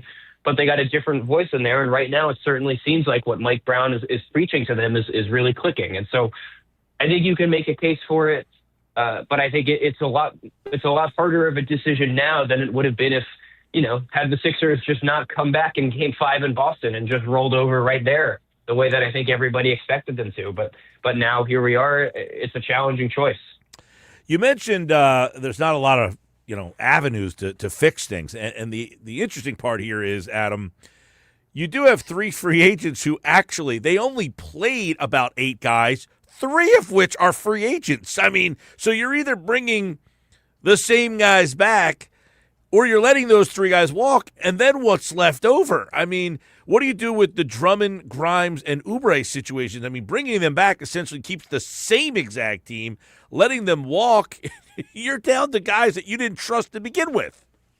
Exactly, and that's the issue that they're going to run into here in free agency. And they could maybe keep one of Grimes or Oubre, and then sign a decent free agent with the taxpayer mid-level exception, but that is probably only 2 years and $12 million or so, and then that's probably a lateral move from whichever guy you're letting walk. It's not going to be an easy thing to navigate because, again, I think the Sixers are going to be very cognizant of this sort of notion that they're running back a team that has not been all that successful. And look at the flack the Phillies have gotten for running back a team that has made the playoffs 4 years in a row, 2 divisions, 95 wins last year. And there are obviously differences in that baseball has a salary cap. It does not have a salary cap. And so that, there's much more freedom in terms of how you build your team. But look at the angst that created for a team that has objectively experienced so much more success. It's a tough spot to be in because, again, you don't want to make change for the sake of making change. It doesn't make you inherently better just to be different. And I'm not sure what the alternative is to, keeping a guy like Grimes, keeping a guy like who actually makes them a better team. But it is going to incite a lot of, frankly, apathy of like, okay, I would not blame a Sixers fan who says, okay, if they're going to bring back, the exact same group of core rotation pieces that I just saw get, obliterated by the Knicks, I don't know why I should care about the Sixers moving forward, but you can't do something different just because it's different. It has to actually be better than what your alternatives are. Right. So essentially their options are to really shake anything up would be most likely change the coach. Again, we've gone down that road a few times. It doesn't seem to do the same thing that it has done for a team like the Knicks, but is that the most plausible thing that will be changed? As far as like larger scale changes, I think so, just because, again, I don't see Embiid getting moved as a plausible scenario. I think it's still unlikely on Paul George. I think everybody would agree that they should not trade Tyrese Maxey for the sake of making a change. And then BJ Edstrom's the only other guy on the team who makes at least $10 million. And so you're sort of out of levers to pull from a roster perspective. And that's why, again, my focus has always been on Nurse here, because you can't necessarily change the players in a meaningful way, but maybe you can change the way that they approach the game with a new voice in the locker room. And I don't think anybody has come away from Nick Nurse's first 3 years here thinking, like, wow, this experience has exceeded my expectations. But I think he did, Joe Mazzulla is going to win NBA Coach of the Year in the next couple of weeks. Is largely regarded as, if not the best coach in the league among them. And Nick Nurse completely outclassed him for 3 games with a considerably worse roster. Like, that has to mean something. And so that's, again, I think the Sixers' decisions this upcoming summer would be so much easier had they just lost to Boston in a short series the way everyone expected. But that brief glimpse of, finally a proof of concept of what all this could be, as glorious as it was for the Sixers in the moment, it does sort of complicate this whole picture because it becomes a lot harder to parse what happened then versus what happened against the Knicks versus what happened in the regular season, because the reality is the Sixers are somewhere in the middle of all of those outcomes. But you have to give serious thought to, how much it means that they were able to do what they did to come back from 3-1 against the Celtics, and how much it means that they looked wholly uncompetitive for a large part of that Knicks series. Adam Aronson is going to be an interesting offseason. We say that a lot about this team, but really their hands are tied and people want change. I don't want to be in that position to have to be the guy that fixes it. We'll see if it is Daryl Morey or somebody else. That is on the horizon. Adam, we look forward to chatting with you throughout the offseason. Excellent job covering the team this season, and we'll catch up soon. Thank you so much for having me. Have a good one. And Adam Aronson, of course, here on the Sports Bash Live. Check him out at Sixers Adam. Well, you heard what he said. I echo. I also don't think trading Embiid is very plausible. I just don't see where a team takes that on. I'm on the trade machine now. I mean, you could play around with this thing all day and find trades that work, but then I'd be Steven Ventnor just sending nonsense trades that have no opportunity of actually working. I mean, you could say Joel Embiid for X, Y, and Z, but that team's not going to want that deal. Like, for instance, on the trade machine, I could trade Joel Embiid for Giannis Antetokounmpo. Now, Giannis wants out. The Bucks want him out now. They basically said, we're listening. Would they just trade Giannis to you and flip contracts? They both have 3 years left on their deals, right? I think Giannis has 3 years left on the deal. So would they just say, look, you give us your bad contract, we'll give you our bad contract? Is that something that is possible? I guess you could. So you could go Embiid for Giannis and say, okay, that trade, I think straight up, yeah, they both make $55 million. Bang, there you go. I mean, that's a deal you could make. Would the Bucks do that deal? They're in a tough spot. They have to trade Giannis. I mean, they basically said, we got to make a decision here. They want a decision. So that's, I guess, one where the salaries work. People got to remember, you can't just give Embiid away. You have to exchange dollar for dollar. So the team that you're trading with has to have $54 million in salary to give you back. So you don't just get rid of his contract by like, hey, we'll give him to you. They have to then give you back $54 million. Now, those players might stink, not be able to play, injured, or whatever, but they have to have $54 million worth of contracts to move to you. And if you want to get Paul George out, you got to find another team that has $54 million to move out. So the whole trade and beat thing is easier said than done. Hiawatha. When we come back, it's our Geoff Mosher Eagles football at 4 mailbag next.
And Football and Force, powered by the Inside the Birds podcast. It's brought to you by the Fanatics Sportsbook, Ocean Casino Resort in Atlantic City, the place to be for every game day. Well, the Flyers are done, the Sixers are done, and that means the Eagles get back to the center stage, right? Those two teams have already moved on. We're ready for the next Eagles season. And I want to kind of get into that with Geoff. You know, the one thing that the Eagles have been able to do is be consistent. They always have a winner. We look at what has happened with this Sixers team, right? And that's where the NFL is different, Geoff. They have a salary cap, but you can kick money down the road. You got dummy years.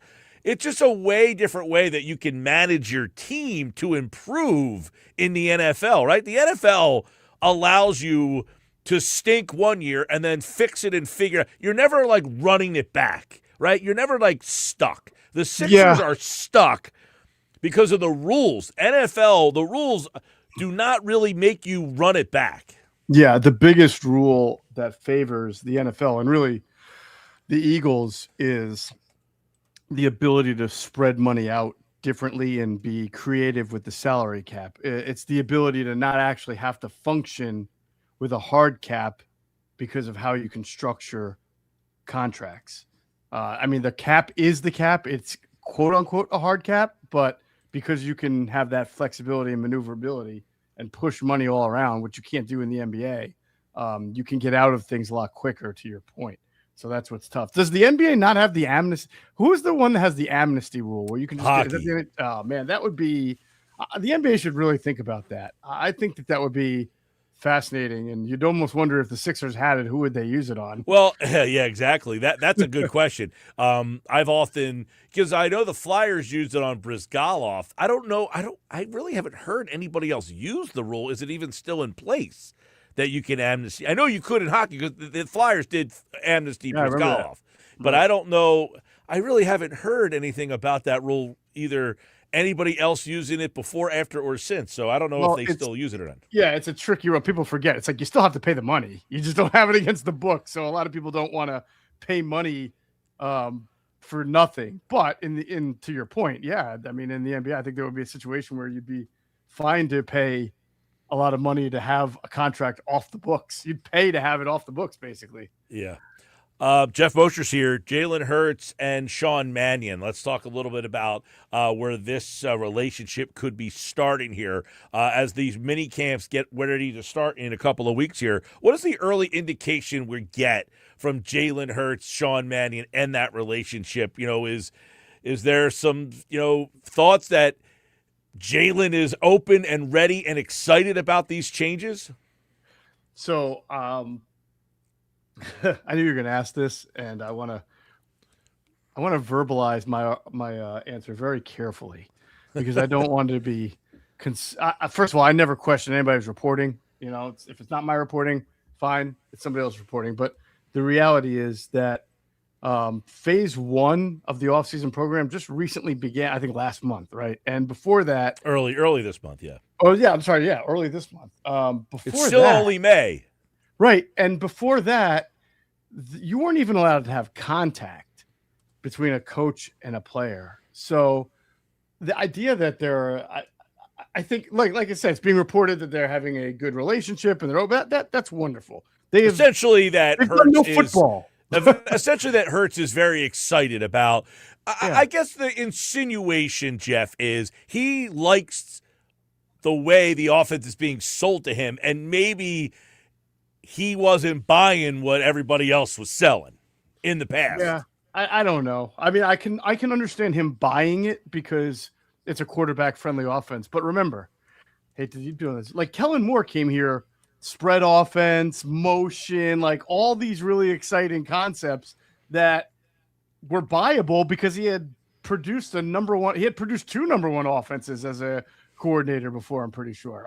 So real quick, for the listeners out there that are like, what are you guys talking about? Jeremy Fowler on SportsCenter, quote, I'm hearing the two have hit it off, and Jalen Hurts likes how Sean Mannion structures the offense, how he talks about how they're going to attack things because it's going to look different. It's going to be more under center for Hurts, more play action that he's had done in the past. So our sources have told us that he's at times been reluctant to some of those changes, but right as he right now, he's as open as he's ever been. So it almost sounds like, see if you agree, that Mannion has sold him on the concepts of why they do things or the why he wants to do things the way that he's going to do them. Yeah. I feel like this is the time of the year where a lot is said through the media to create.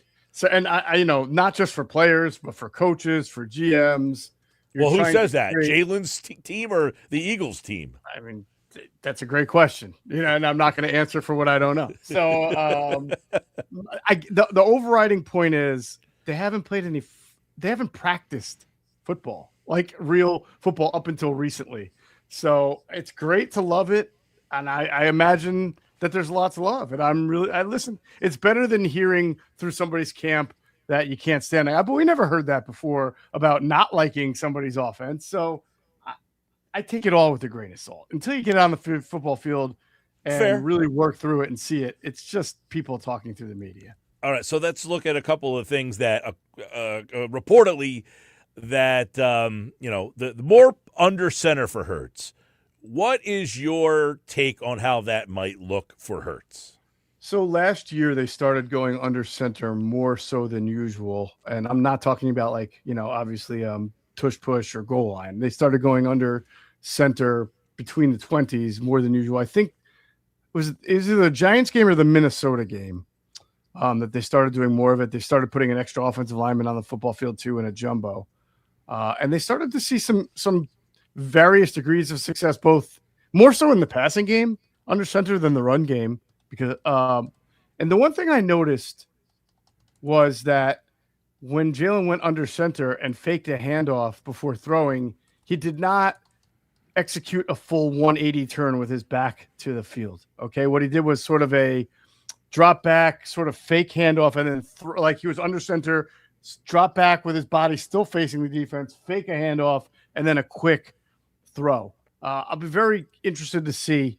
I mean, if you're gonna have this more foundationally, you have to sell these runs. If you want to marry your run game to your play action pass game, you've got to be able to turn around and fake like you're putting the ball in the belly of your running back and then turn back around and make a throw. And a lot happens right in those seconds, which involves a lot of post-snap processing along with pre-snap processing. So that's really, to your question, what I'm really looking forward to is seeing is how it works, because Jalen that report was correct. I've heard the same thing, that he didn't prior to this year or even coming to Philadelphia really love under center, didn't love not seeing the field, so they were able to work around that at times last year when they went under center without taking his eyes off the defense. But I don't think that this year's offense, that's going to be I think there's going to have to be situations where you turn around and fake that handoff.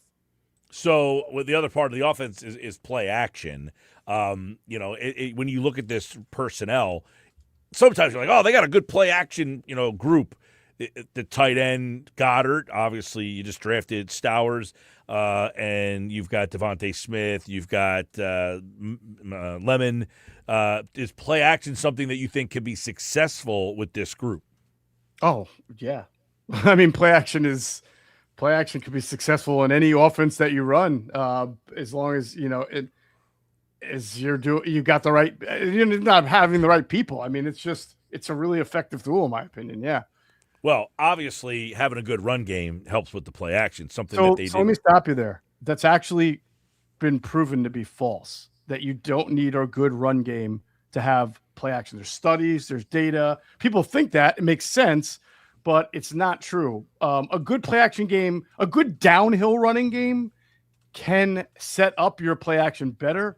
But you can run play action on a shotgun, by the way, too. You don't have to be under center. But many coaches will tell you that all the studies say that it is not true, that you need to run the ball well to have a good play action game. All right. Well, listen, I'm interested to see what this offense kind of looks like, and we're going to do some Eagles Mosher mailbag questions on Wednesday. We got a bunch here, but we'll wait till Wednesday to kind of get to them, because we got into a good conversation. Because real quick. I'm sorry. I wanted to expand on that just a little bit. I didn't mean to interrupt you. Yeah, but sure. Some people are going to say you're stupid. Of course, a good running game would help play action. So when you fake the handoff to the running back, the linebacker's responsibilities are to play that fake, whether they think it's a fake or not, because they can't afford to guess wrong and then leave the middle of the field wide open while they're running around, right? So that's why there's no tangible evidence that shows that a good, like, you have to average 4.5 yards per carry, because the defense has to react the same way when you have the threat of a run. Okay.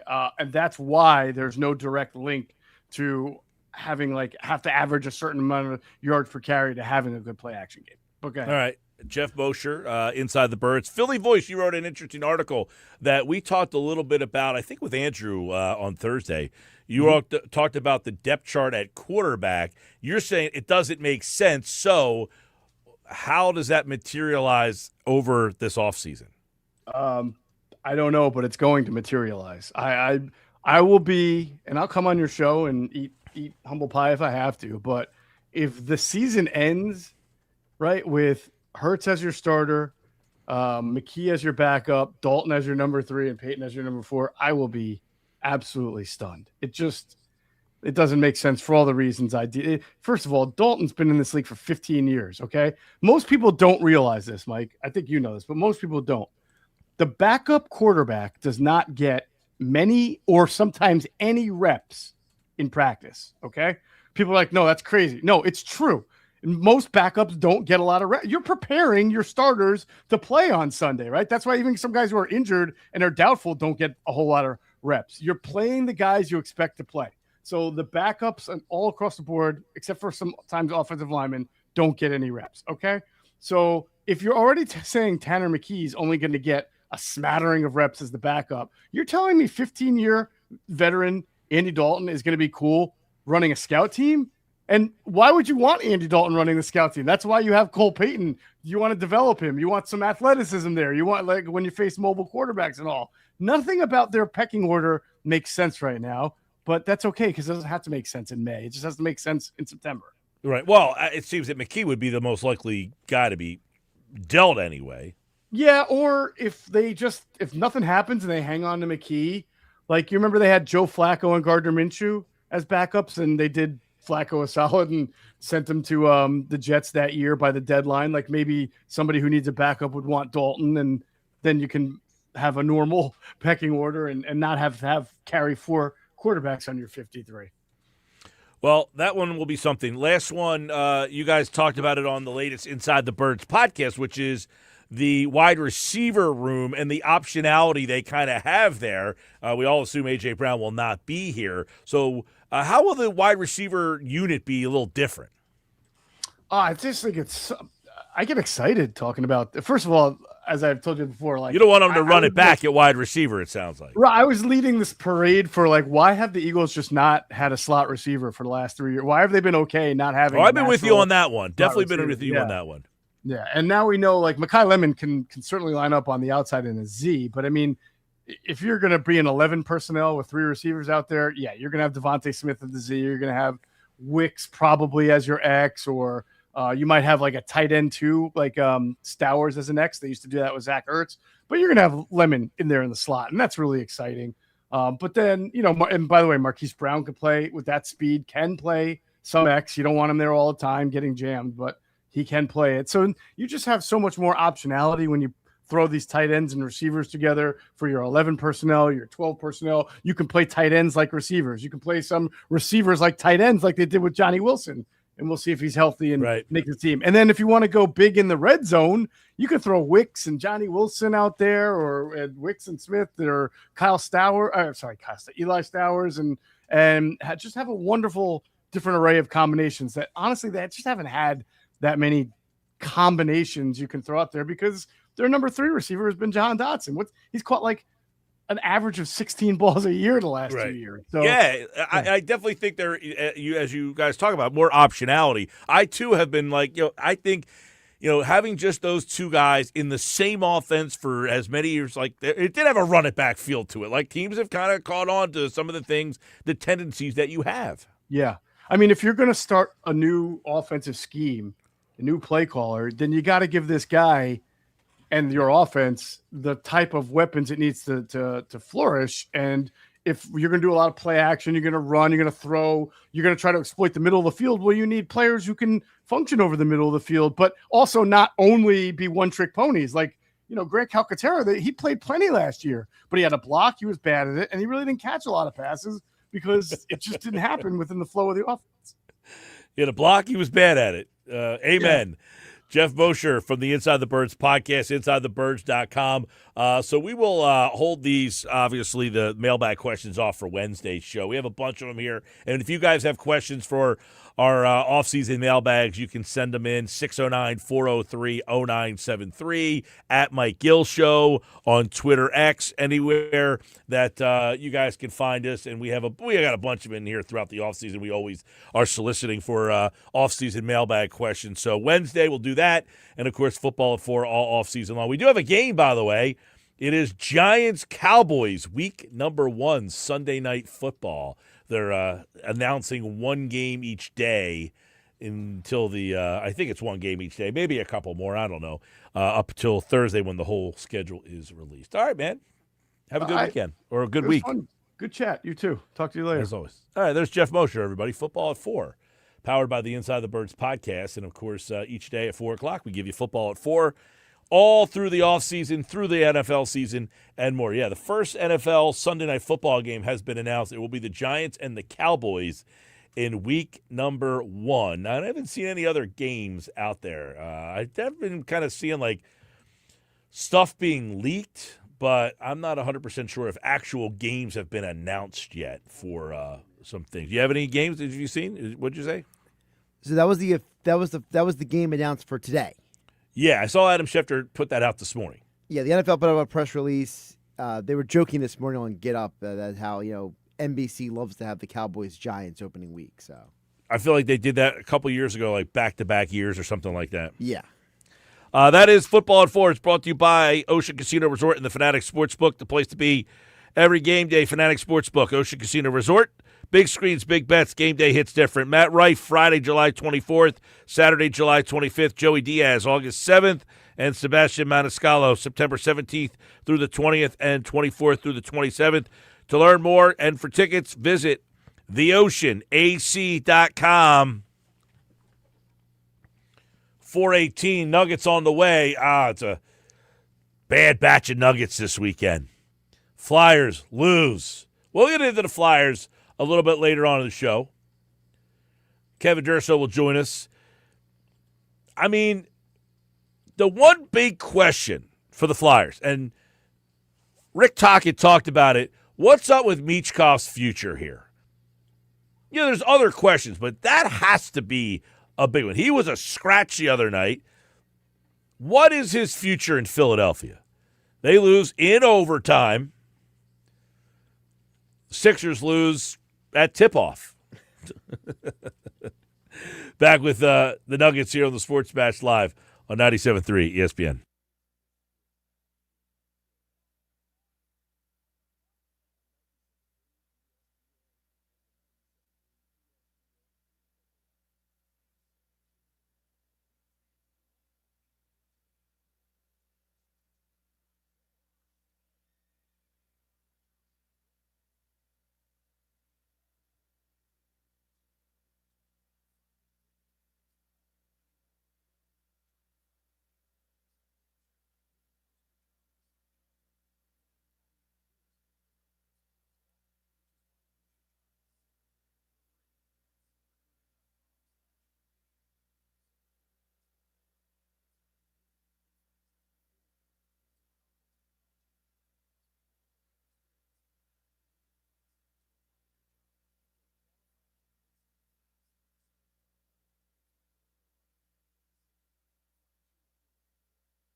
All right, 426 reacted to an embarrassing end of the season for the Sixers. What's their next move? I wouldn't say it was an embarrassing end to the Flyers season. They did not. Now, listen, the Flyers get swept. Nobody expected them to even be in the playoffs. I would say in defense, I hate to be the guy that has to say, in defense of the Sixers, but at the beginning of this year, there was zero buzz about this team. Nobody cared. Zero. Nobody even knew if Embiid was going to play, let alone be there ready for opening night. And Paul George, same thing. He didn't play opening night. At no point did the Sixers really ever gain any buzz. VJ Edgecombe got people excited, but their guys were so infrequently playing together. Nobody cared that they made the play-in tournament. And then when they won that and had to play Boston, it was like, who the hell cares? They ended up beating Boston. So there wasn't a lot of expectations, and now we're acting like, how dare they lose again in the second round? But I get it. I get the frustration. Time for the Nuggets now. Nick Earnshaw's back for today's edition of Nick's Nuggets on the Sports Bash. Frustrating weekend, Nugs. How awful was that? How awful was that? Wasn't good. Chicken soup for the soul. It was not. Yeah, that was not fun whatsoever by the 76ers over the weekend. It wasn't fun seeing the Flyers lose either, but, the Flyers, that was very, very much unexpected. 3.8% chance. You run into Carolina. Okay, I can understand that one.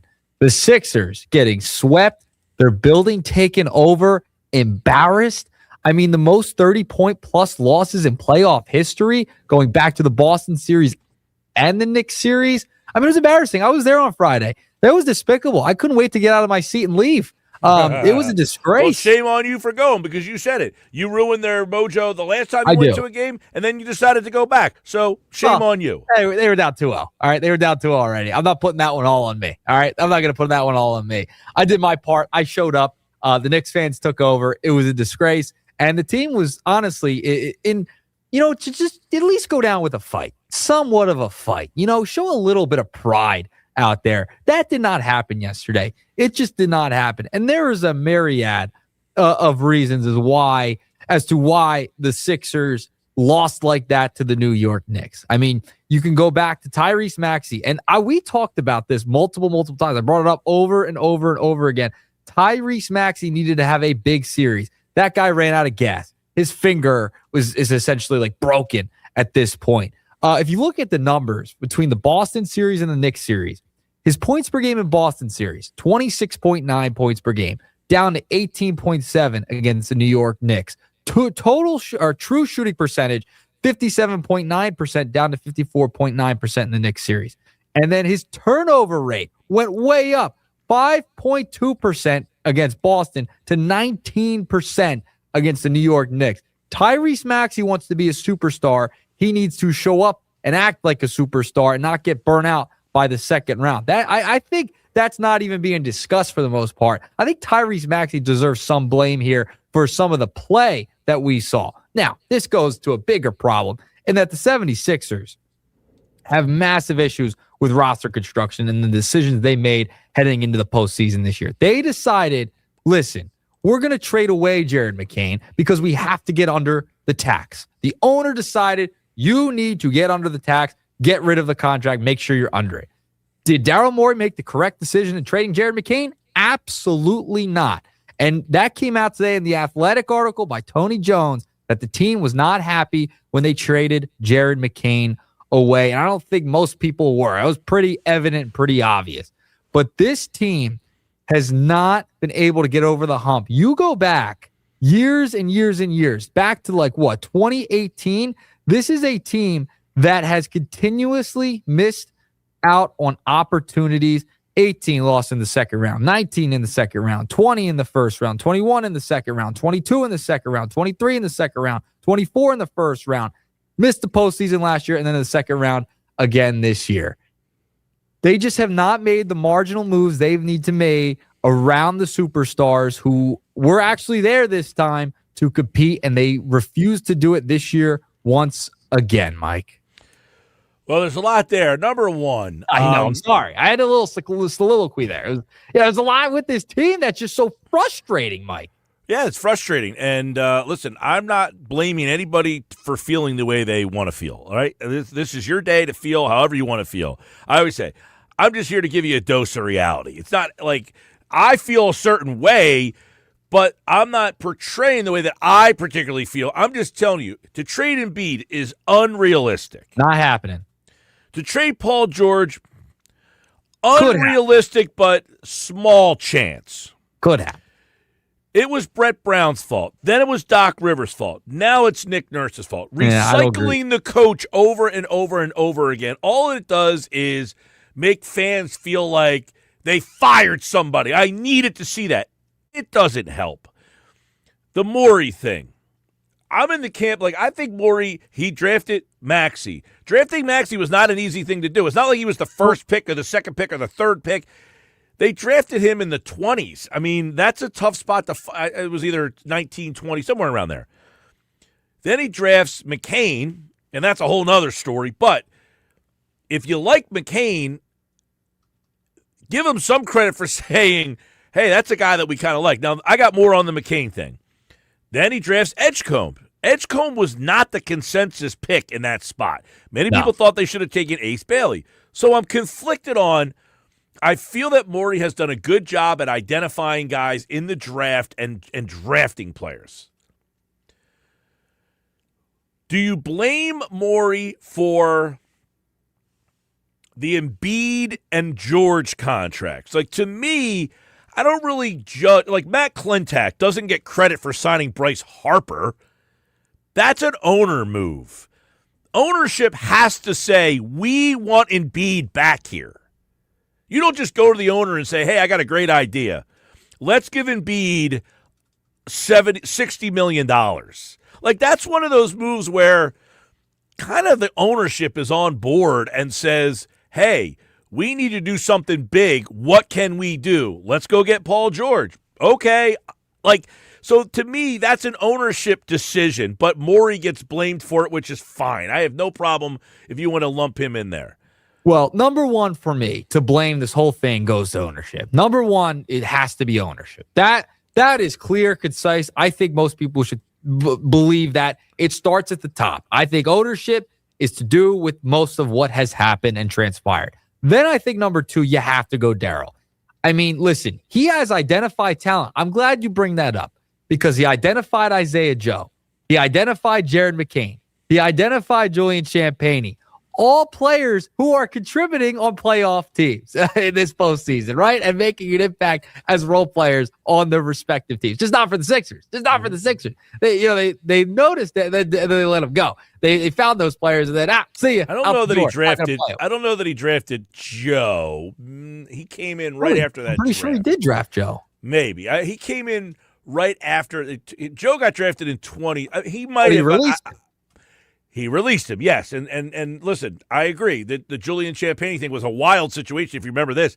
He had to release somebody to get Mac McClung so that he could compete in the dunk contest. So Julian Champagnie is the guy that got released, and now he's a starting player for the Spurs. I've kind of – my thought on the McCain thing, and listen, I have ripped them to shreds for the McCain decision. I still feel that is ownership 1, Nick Nurse 2, and Morey 3.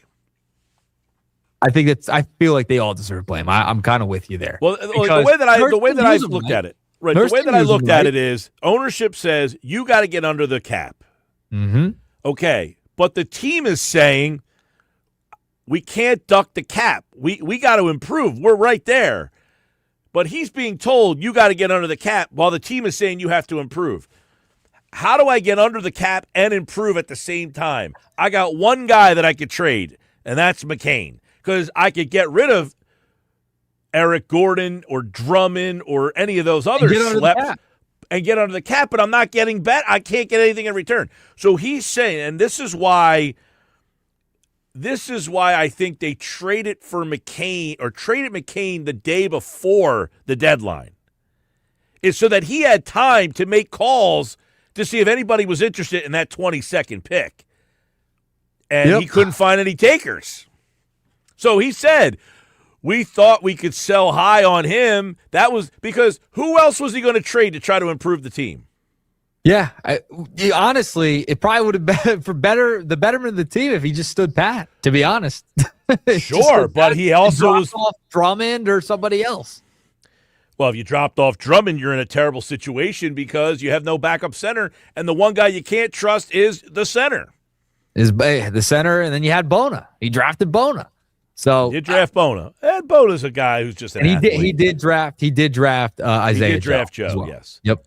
He did draft Isaiah Joe. He also boggled the James Harden situation. That was another disappointment. The way that was entirely handled. Well, that whole situation is weird because I think the fans were kind of over James Harden. So it was almost like people were happy that he wanted to go. But I will say, in return for James Harden is one of the few bright spots down the road that you have is you got 2 first-round picks for James Harden. The problem is they're not like now. They're not this draft or next draft. It's the following year and then the following year after that. But when you get to those drafts, you're going to be like, oh, we have 2 Clippers picks. Yeah, I don't think anybody wanted also James held on Harden to Tobias, back I think. That situation's interesting because what if that didn't happen? Does James stay around? I mean, James will find his way out anyway. But I'm just saying, there's all these different discrepancies throughout the tenure of Morey. There's some highs, but there's also some really real lows. And I think the low and the sticking point was that he did not go for it when this team probably could have had a shot. Okay. I can put blinders on and say, why didn't you go for it? I would ask again. And we did podcast after podcast. Michael and I did. There was no trade to make. People keep complaining that they didn't go for it.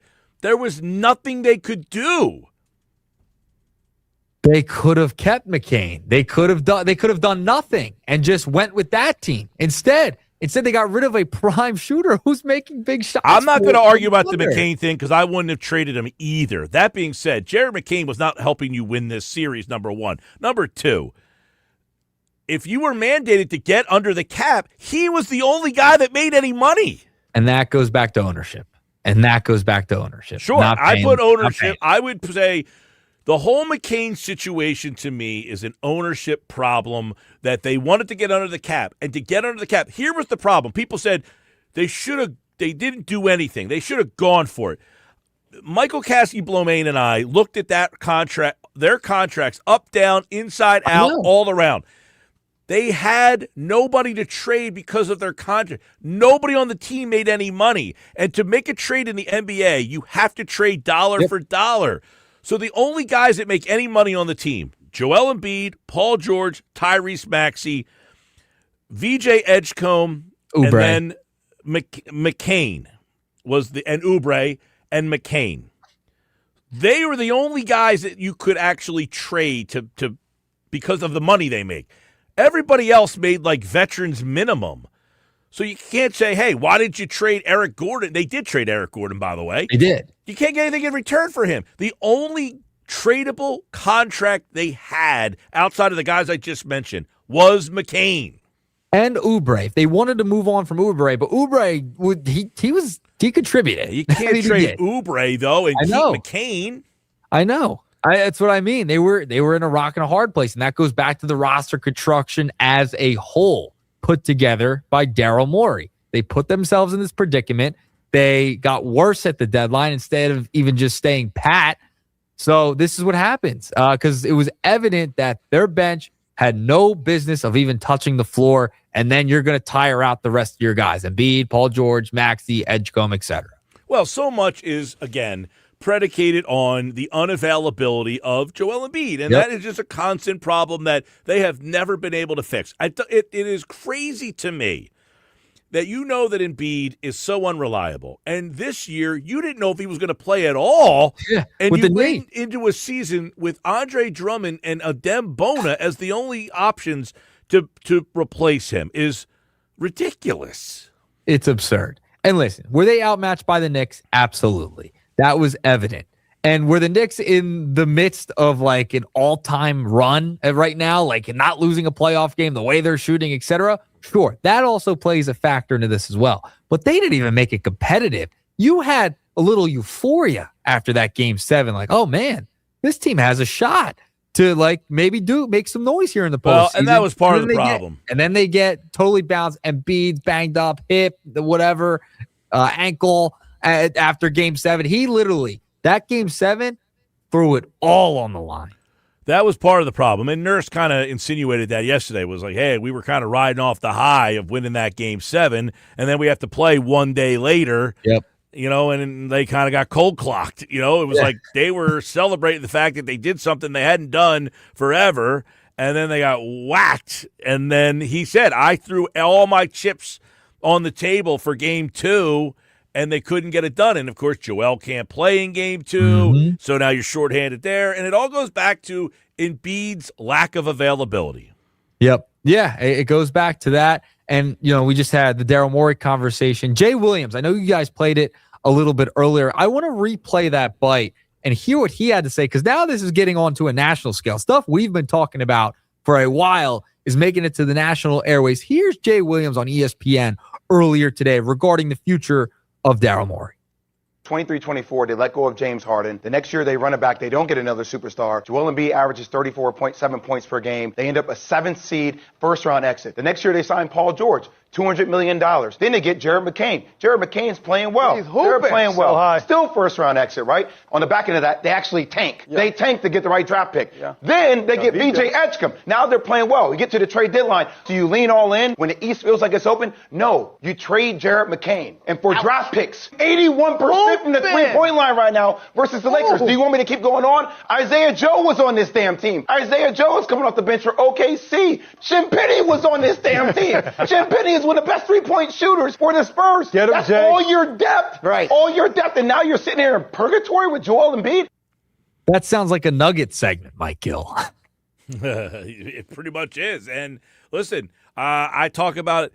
Oklahoma City has found roles for guys who have limitations. A guy like Joe has limitations. A guy like McCain has limitations. But they have accentuated their positives. They've hid them and slid them into roles where their negatives don't get exposed all that much. So that, to me, is where the Sixers have a player development problem, and they have a problem finding guys who accentuate in roles. Guys who come in, catch, shoot, and play 15 to 18 minutes. They don't have those guys. They have a bunch of guys who can't shoot and don't rebound. Yeah, they can't shoot and can't rebound, and you're supposed to win in today's NBA. I mean, that's Daryl Morey. That's the roster construction. Well, I will say one of the things, okay, Morey, it certainly can be questioned whether or not his style that he had a lot of success with is now passed him by. He's held on to this 3 stars and star hunting and going to get star players, but at the detriment to the depth of the roster. He's saying his way of building a team has kind of been like, let me go get top-end talent. They will carry us. And the back end of the roster, we don't need them as much. Doesn't really matter. Can't do that in today's game. Look, the Phoenix Suns tried to do it when they got Durant. And they said, we got to get out of this situation. So I don't know if there's any GM that can end up trading Joel Embiid. But no. You've got to definitely sit down if you're the 76ers and say, how do we bring back, even if you thought Daryl Morey had no fault, like even in your heart of hearts, you're the owner and you say, Daryl, I forced you to trade McCain. That's my fault. I made you get under the cap. That's my fault. I made you sign Paul George. That's my fault. I told you to go sign Joel Embiid. That's my fault. Even if you take the blame for all of them, How can you bring him back with the fans saying we want this guy gone because you can't change anything else? Yeah, something's going to happen, and something kind of has to happen because it's the same thing over and over and over again. We get our hopes high, and then they bring us back down. Yeah, but you got to keep in mind, people, this isn't football. This isn't baseball. No. Baseball has no cap. You can just trade a guy for nothing. Yep. You can't do that in basketball. If you want to trade Joel Embiid, you've got to find a team that has $55 million in salary willing to give back to you. So now you're saddled with the $55 million for just different players. Yep. Yeah, and then you could fill out a roster and have a little depth. And do you want to go the route of Maxey and Edgecombe? Do you just want to dump that salary onto another team that's willing to take it, like a bad team out west or something? I don't know. I think Joel's going to be here for at least 2 years of that 3-year deal, no doubt. I think they have a better shot of playing or trading George. Yeah, I do too. I think George has some value with the way he played coming back after the suspension. Now, he was kind of a no-show in the Knicks series, but had a good series against Boston. I think a team would take a flyer on Paul George, even a contending team that is willing to match the salaries. Well, I was looking like, okay, what if Indiana was like, you know what, come back to where you started. I looked at their roster, though. The only guy that can really match up is Pascal Siakam, and I don't think they would be wanting to give up what Siakam does to get what George does. But a team that's like there where they have a good team, and he would be like the fourth guy. But that's a lot of money to pay the fourth guy. That's the problem. Well, that's what the Sixers are. I mean, he's essentially the fourth guy here. He's third some nights, fourth the other nights, depending on what VJ has. I think the kid's fine. I think VJ will be fine going forward. It's just you're kind of stuck with Joe. It's kind of like the Phillies, right? You're kind of stuck with these aging stars. The Sixers are stuck with these aging stars because they gave him these massive deals. And the Embiid thing doesn't kick in till next year for 3 more years. He'll be 35 by the time it ends. I mean, what's his body going to look like then? I don't know, man. It's just you're in a tough spot. You're roped into a situation where you really have no way to untie yourself. So, all right. By the way, you see a little rumor that's out here. Which rumor? Which one? According to some sort, little birdies are saying Eagles, Cowboys, Thanksgiving. Oh, yes. Count me in. Mark me down. I am in for an Eagles-Cowboys Thanksgiving. Wow. You know, I put out a tweet today. Not verified yet, but that's it's on the horizon. It's a little something. All right. I put out a tweet today, actually, about the Cowboys.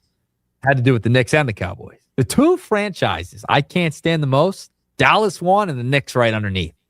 Could you imagine if the Dallas Cowboy fans took over the link like that? Could you imagine? Yeah, see, here's the deal with that. Like, everybody's going crazy about this. And listen, we know the reasons. We've laid them out on this show before. We have. But I'm just saying, like, still, I can't ever say I've ever seen a game where the opposing fan base has been so much basically has taken over an arena like that. Yeah. But I also can't think of 2 teams that have the proximity where it's that easy, where you could just go. Washington? Baltimore doesn't have a basketball team. I know, but I'm talking about for basketball. Yeah. No. Because everyone's like, that's, the Knicks fans, they came in. It's like, well, it's not that far of a drive for them. Like any other place, where else are 2 teams located that close where that many fans could easily make that drive? The Clippers and the Lakers, but you're not going to see Clippers fans. There's no Clippers fans. There's like 3 of them. That's it. I mean, I was thinking about that today. I said, where else could that even happen, though? Where else could this even physically happen? Like Milwaukee and Chicago, maybe? Maybe. No, it couldn't happen. It couldn't happen really anywhere else, but it did, and it was awful, and it stunk, and I hated being there. I don't know if you saw my tweet. I know a lot of people pushed back on it. Which one? But I said, and let me see if I can bring it up real fast so that I can read it. Let's see. I said this isn't embarrassing for the Sixers fans. They sold their tickets to embarrass the franchise. They wanted this result. They wanted the Knicks fans to let the team know that we want change. It's not embarrassing. It's a message. I think you could be right for some people, not all. I think some people just sold it to make a couple bucks. Yeah, I agree. I agree that some people, but the point of making the couple bucks is I'd rather take the money than support you. Yeah. I'm giving my ticket to the Knicks fan. Yeah, I hear you. They take it in droves. I heard it was like 70-30 in there. All right, Nug, see ya. See ya.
Brunson twists inside and gets a layup. Not when they allow plays like that and then turn it right back over. Brunson for three. It's good. 5 straight. It's not happening.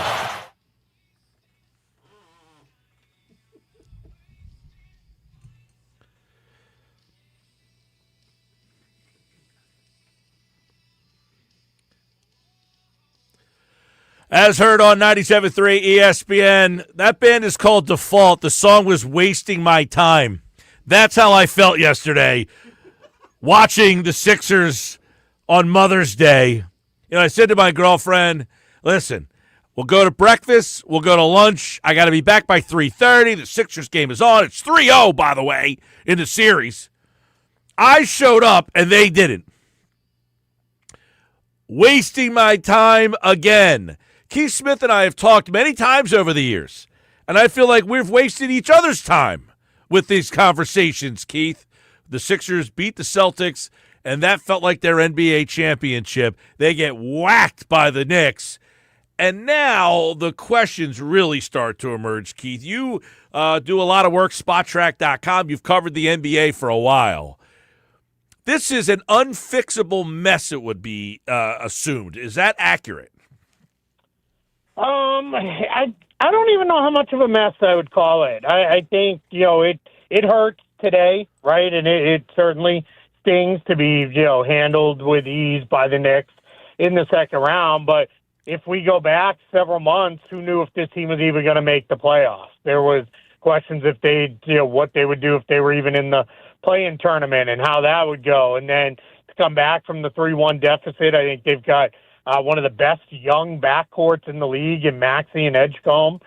They're both in place for several years now. And, yeah, Embiid's contract has to be worked around. Paul George's contract has to be worked around. But it's, I think, Embiid, you got to just at this point, you take what you can get out of him and hope for the best. And then with Paul George, maybe this season showed a little bit of, all right, maybe we are going to be able to get back a little bit of value out of that deal. So I don't know how big of a mess it is, but they're certainly not title contenders, and they're certainly, pretty far away from that. Well, let's talk a little bit about some of the things you just broke down. And you're not wrong on the surface, but there are many people who have been done with Joel for a couple of years. Now they really want him gone. Just knowing his contract, can you imagine that there is a team in this league that would be willing to take that contract on?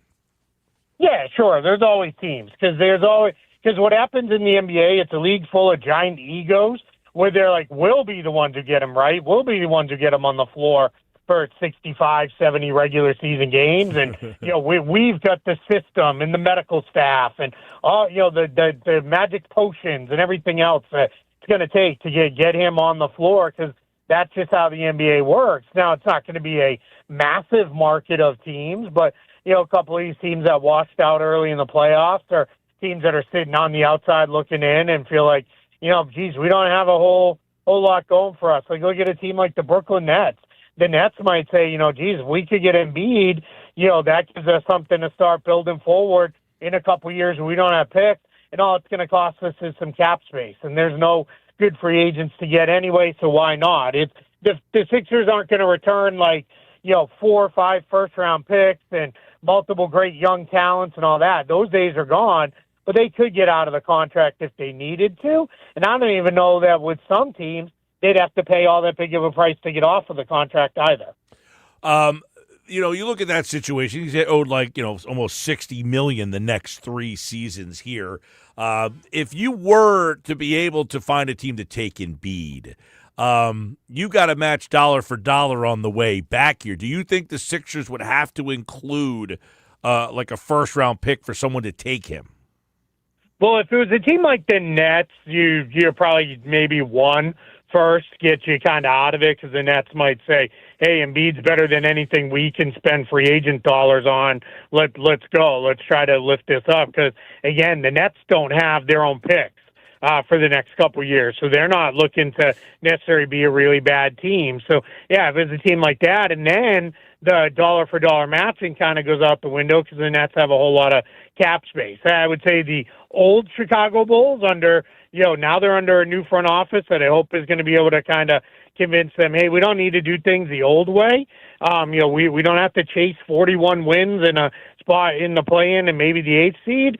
That they may be less likely, but like the old Bulls, I think with $60 million in cap space this summer, they might have said, yeah, let's go. We'll take a run with Embiid and see what it looks like. But yeah, I mean, it is a very narrow market. And then a lot of other teams, they would say, hey, fine, we're going to send you some bad money, but maybe it ends a year or two earlier. But yeah, you got to give us draft picks, or we want something else along in this trade to kind of move off of Embiid's deal. Keith Smith covers the NBA at Keith Smith NBA, Spottrack.com. You're, as an outside observer, you watched Embiid play in the playoffs against the Celtics and what he was able to bring. Are the Sixers, I know fans don't want to hear this, are they better off just keeping him and hoping, he said afterwards, my knee problems are behind me. Are they better off just keeping him? I think they're better off keeping him than paying a big price to get off his contract.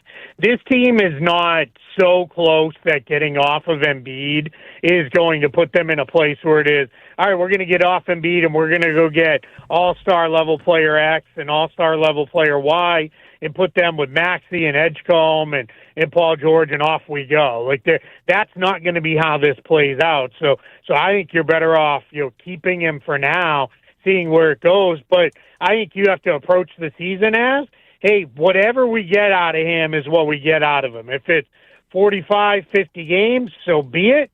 Let's just hope they're the right 45 or 50 games, and he's ready to go for the postseason. And this team is going to be run by Maxey and Edgecombe, and we're going to put Embiid in a situation where, hey, we love you when you're here, big fella, but you're third, right? Those guys are 1, 2 in the pecking order now. Now we got to go. I know that's tough with what the contract is, but that may be where it goes. And then we'll find out, can he do that? Can he adjust to being that kind of player? Because it's not easy for guys who've always kind of been the man that everything orbits around to take a lesser role. So that's going to be something they're going to ask. But I would not pay a major price to get off Joel Embiid, just because it's not like they're that close to flipping this thing. What about Paul George? Yeah, Paul George is in an interesting spot. I think, in a lot of ways, he played better last year. So I think there is a chance you could, look at it and say, all right, maybe we're kind of getting it figured out here. And then some in the playoffs, is there some, well, he had a 25-game vacation. I know it wasn't. It was a suspension, but he was off his feet for 25 games and didn't have to play. And they came back, and he was fresh and ready to go. Is that why he played, fairly well in the postseason? Or is it, we kind of finally turned a corner? I think one big thing the Sixers have to do, one way or another, whether it's George, Embiid, it's Maxey, it's Edgecombe, but they got to go in with a plan with Nick Nurse that cannot be, hey, when these guys are available, it can't instantly be 0 to 100 minutes wise, where it is, hey, we know you just got back and you're really important to the team, so we need you on the floor for 42 minutes a night. Like, you got to have some better plan for how are we gonna get through these chunks of this season without having to tax these guys so much. I think they put everything they had into beating the Celtics because they had to after falling down 3-1, and then they just didn't have most of those guys. They had very little left in the tank against a very good Knicks team. That's not a great matchup for them, and I think that was a big part of it. And I think it was both the playoff series against Boston and the duration of the regular season and everything adding up on a lot of those guys that kind of wore them down. What about Nick Nurse? There's a lot of murmurs here locally. There was a report in The Athletic that, they're seriously considered moving on from him and Morey. Let's start with Nick Nurse. Yeah, well, I think some of that depends on what happens with Daryl Morey, too, because I think they kind of go hand in hand a little bit. And we don't know, is Nick Nurse safer if Daryl Morey sticks around, or is he more likely to be moved if Daryl Morey moves on? A lot of times when you hire a new front office executive, they want to pick their coach, right? They don't want to get whoever is the coach that is, the kind of holdover. Right. They want to get their coach and start things moving. So that's going to be a question mark. I think there's fair to ask question marks of both of these guys. If I was the Sixers ownership, I'd be sitting with Daryl Morey and saying, all right, hey, you kind of put us in this spot, right? Like you did the vast majority of the building of this roster. Yes, we know you inherited Embiid, but you gave him the big contract extension that's just now coming into play. Like this is how we got here. What is your plan? Because we don't want the plan, unless they do want the plan, to just keep making the playoffs. If so, then everybody just go about your merry business and you're probably fine. But if their plan is we want to try to win a title, then Morey needs to have a plan for how he's going to get this group from here today, really non-competitive second-round exit to a championship. And then the next question needs to be, all right, we're keeping you.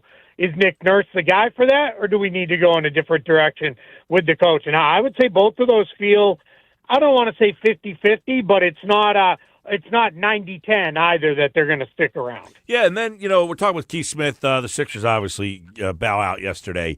They got whipped yesterday. That was pathetic, that effort. But they got three guys, Grimes, Oubre, and Drummond, who are free agents. They only play about 8 guys. I mean, it's not the deepest team in the world. So if you let the 3 guys walk just to say we got to change something up, this free agent class, there's really nothing of substance that they could even do to try to improve the team. So do they have to try to bring those guys back? Yeah, I mean, that's tough, right? Because with those guys, the challenge, let's start with Grimes. Grimes has been a starter in this league. He's been a good starter in this league. I don't know that he wants to sign up to be the third guard in a 3-guard rotation with Maxey and Edgecombe, especially if Nick Nurse is going to be back, knowing, all right, that's about 20 minutes a night that I'm going to get. And it's never going to get to be a whole lot more than that. Maybe I can get up to 25 minutes a night, but he may be looking for, I want to start and play more and be the bigger part of things, which would then eventually come with bigger contract and all that. Then you get into Oubre. Oubre he's been a really good player for the Sixers, really important player for them over the years. I think he's somebody they would probably like to retain if they can, simply because it becomes a situation of, all right, how are you going to replace him if you let him walk out the door? Not that he is, an irreplaceable all-star, but he's been a very good role player. And then with Drummond, that one is, all right, hey, if you want to come back for the minimum or something near that, then we're all good. We're not going to, we'll do it. We'll keep going. But I'd be ready to transition that backup spot to Dembona and just kind of say, all right, we're going that route with him. And then, if you want to come back on the minimum, great. If you need more than that, you need another $5 million or so, we're moving on. Yeah, and then, as we kind of hinted at, if you were a team that's just trying to fill in around the edges this offseason, maybe there's a couple options there. It's not a great free agent class at all, but is this a class that you could find some guys in that mid-level area? Yeah, you can. What this class lacks in top-end superstar talent, which is very little, because even some of the best, we'll take LeBron James and put him in his own whole thing, because that's going to be wherever LeBron wants to play, he's going to play, assuming he does want to play. But with all the rest of the guys that come up next, guys like James Harden or Jalen Duren or Trae Young, we're expecting all those guys are going to be where they are, very, very likely, or at least a good chance of that. So I think what happens now is then you start looking for depth players, and depth players around the mid-level exception amount, which is about $15 million, and Philly should be in position to use a good chunk of that, especially if guys are walking away. Then they're in a position where, hey, we can go get some guys. Are they necessarily going to be much better than like Grimes or Oubre? I don't know. Those guys are pretty good role players themselves. It's an extremely deep center group. They should be able to replace Drummond if they need to with very little issue. Yeah. But Grimes and Oubre are really good role players, and it might be hard to replace them just with the mid-level. I don't know that they're going to get commensurate value of what those guys bring them. It could get close, but it might only be replacing one of them. They do have the 22nd pick because of the McCain deal, which is a sore suspect for many people as well. But is this a draft where 22 was actually an asset? Yeah, I think so. I think they'll get a player at 22. This is a really, really deep draft class. And what you're looking at is, you're not getting one of the top-end star guys. Those guys should all be off the board by the time you're, depending on your view of the top end guys, somewhere between the, 7th and 10th pick. But what you should be able to get is good players, and they may be able to get an older player who's ready more to step right in and play right away instead of a developmental type prospect. Because what's happened now with the draft is players, a lot of guys stayed in school over the last couple of years with the advent of NIL because they can get a lot of money, make a lot of money rather than be the 32nd pick. They stay in school, get a lot of money, and then they come back the next year and they're ready to go as a much better prospect. So that's where Philly should be in line to come away with a player that I think should be able to step right into the rotation for them. I want to get your thoughts on where the league is right now. You talk about Nurse, okay? Guy won a championship 2019. Morey built some very good teams, never got past the conference final though. As the league shifted to where they need a new outlook and a new idea from those two positions? Yeah, they may, and if it's not, then those guys need to think differently. I think maybe it's with Nick Nurse. It's been the revolving door of show up and not know who's even going to be available for him. At various times and the like. That maybe that's why some of his creativity just seems gone. He was a guy who he'd play 5 or 6 different defensive concepts every single game. The way he was with Toronto, and offensively he would mix and match players and do a lot of different stuff. And I think they're just in a position where it is, where is this kind of going, right? Like I think that's the tough thing, with him is there. And then Daryl Morey believes in roster that is built around if we we want to get inside for dunks, layups, and free throws, or we want to shoot a lot of three-pointers. And I think the two of them combined don't believe in necessarily, we could have 10, 11, 12 guys. And I think that's the single biggest thing that's changed in the NBA since those two guys were getting started with building up teams in Houston and Toronto is you need 100 games of depth now if you want to compete for a title. You're going to get through the regular season, then you got to get through 4 rounds of the playoffs. And a lot of teams, they don't have that 100 games of depth, and you're starting to see those teams wash out. Even a team like the Knicks, they don't have 11 or 12 guys. They've got 10 guys. They feel really good about throwing on the court at any given time when they're healthy, and that's where you need to be. All right, Keith Smith, the NBA offseason is here for the Sixers. Again, a very disappointing. But I do agree with how you open this. The expectations at the beginning of the year were nil. Nobody even knew if Embiid would play or not. He ends up playing on opening night. Paul George doesn't play.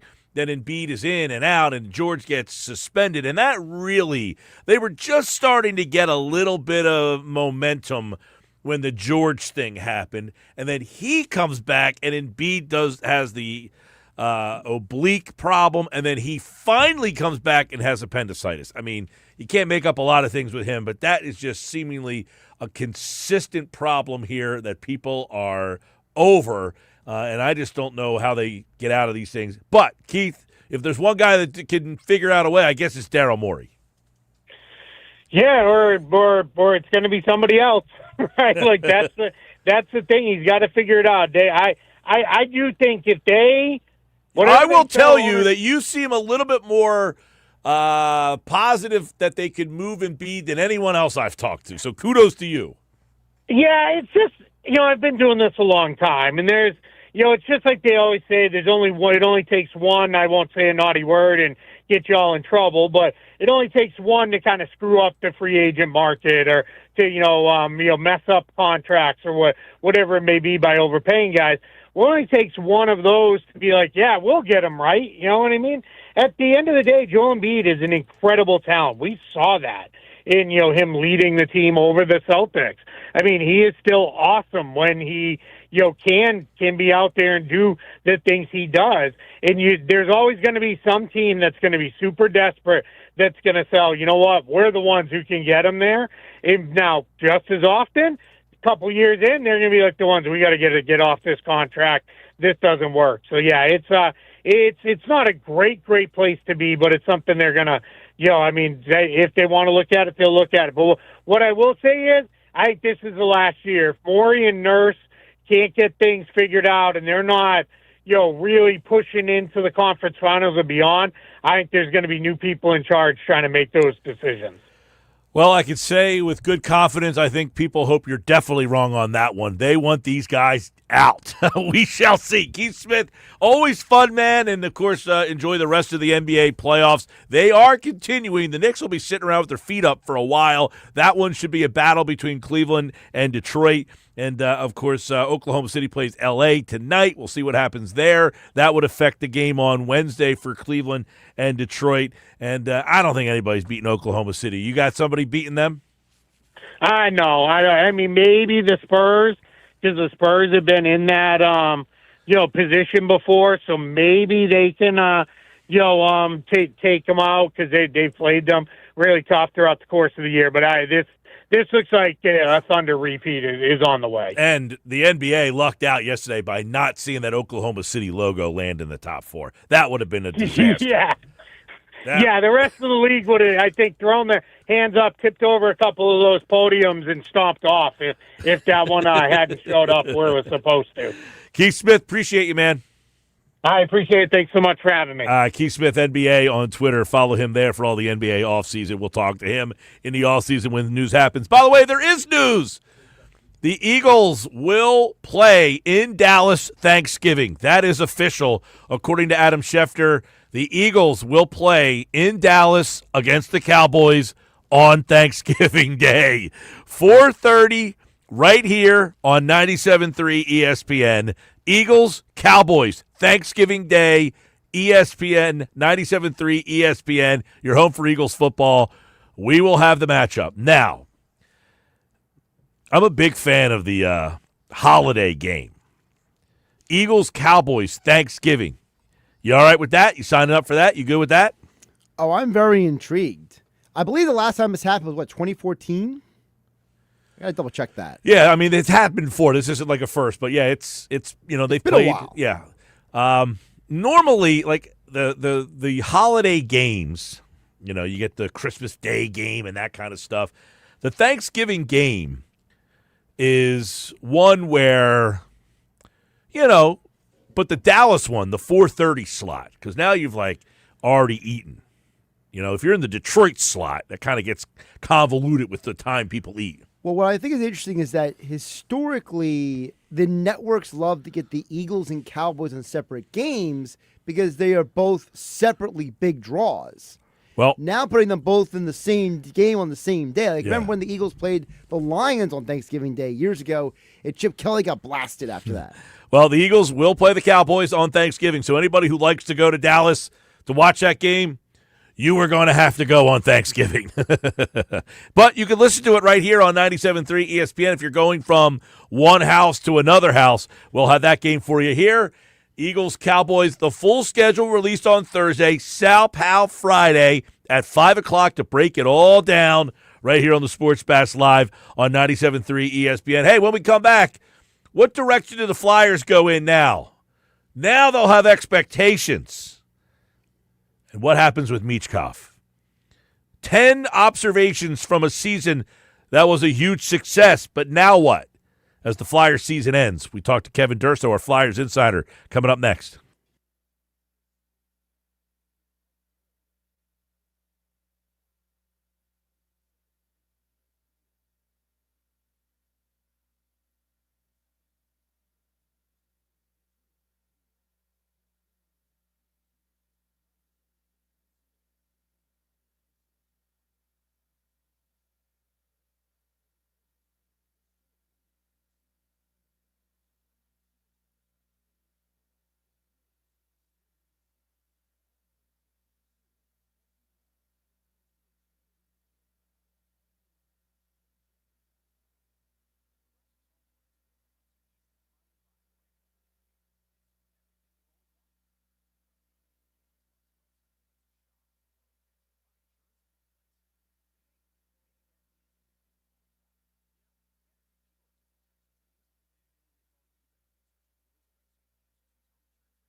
All right, 5:30 Sports Bash Live, 97.3 ESPN.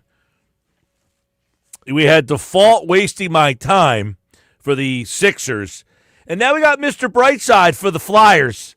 Is it a bright side look for the Philadelphia Flyers? Kevin Durso finishes up the season on Saturday night. They gave it their all, but just come up short. They get swept by Carolina, but certainly gave a lot more effort, and there's a lot more to discuss on their season and their future moving forward. And Kevin Durso, our Flyers insider from 97.3 ESPN.com, is back to kind of take a look back at everything that happened. And, Saturday night, they're right there. What do you think was lacking Saturday that they just could not get over the hump? I think by the time it got toward the overtime and things like that, the tank was empty. There was just nothing left from this team.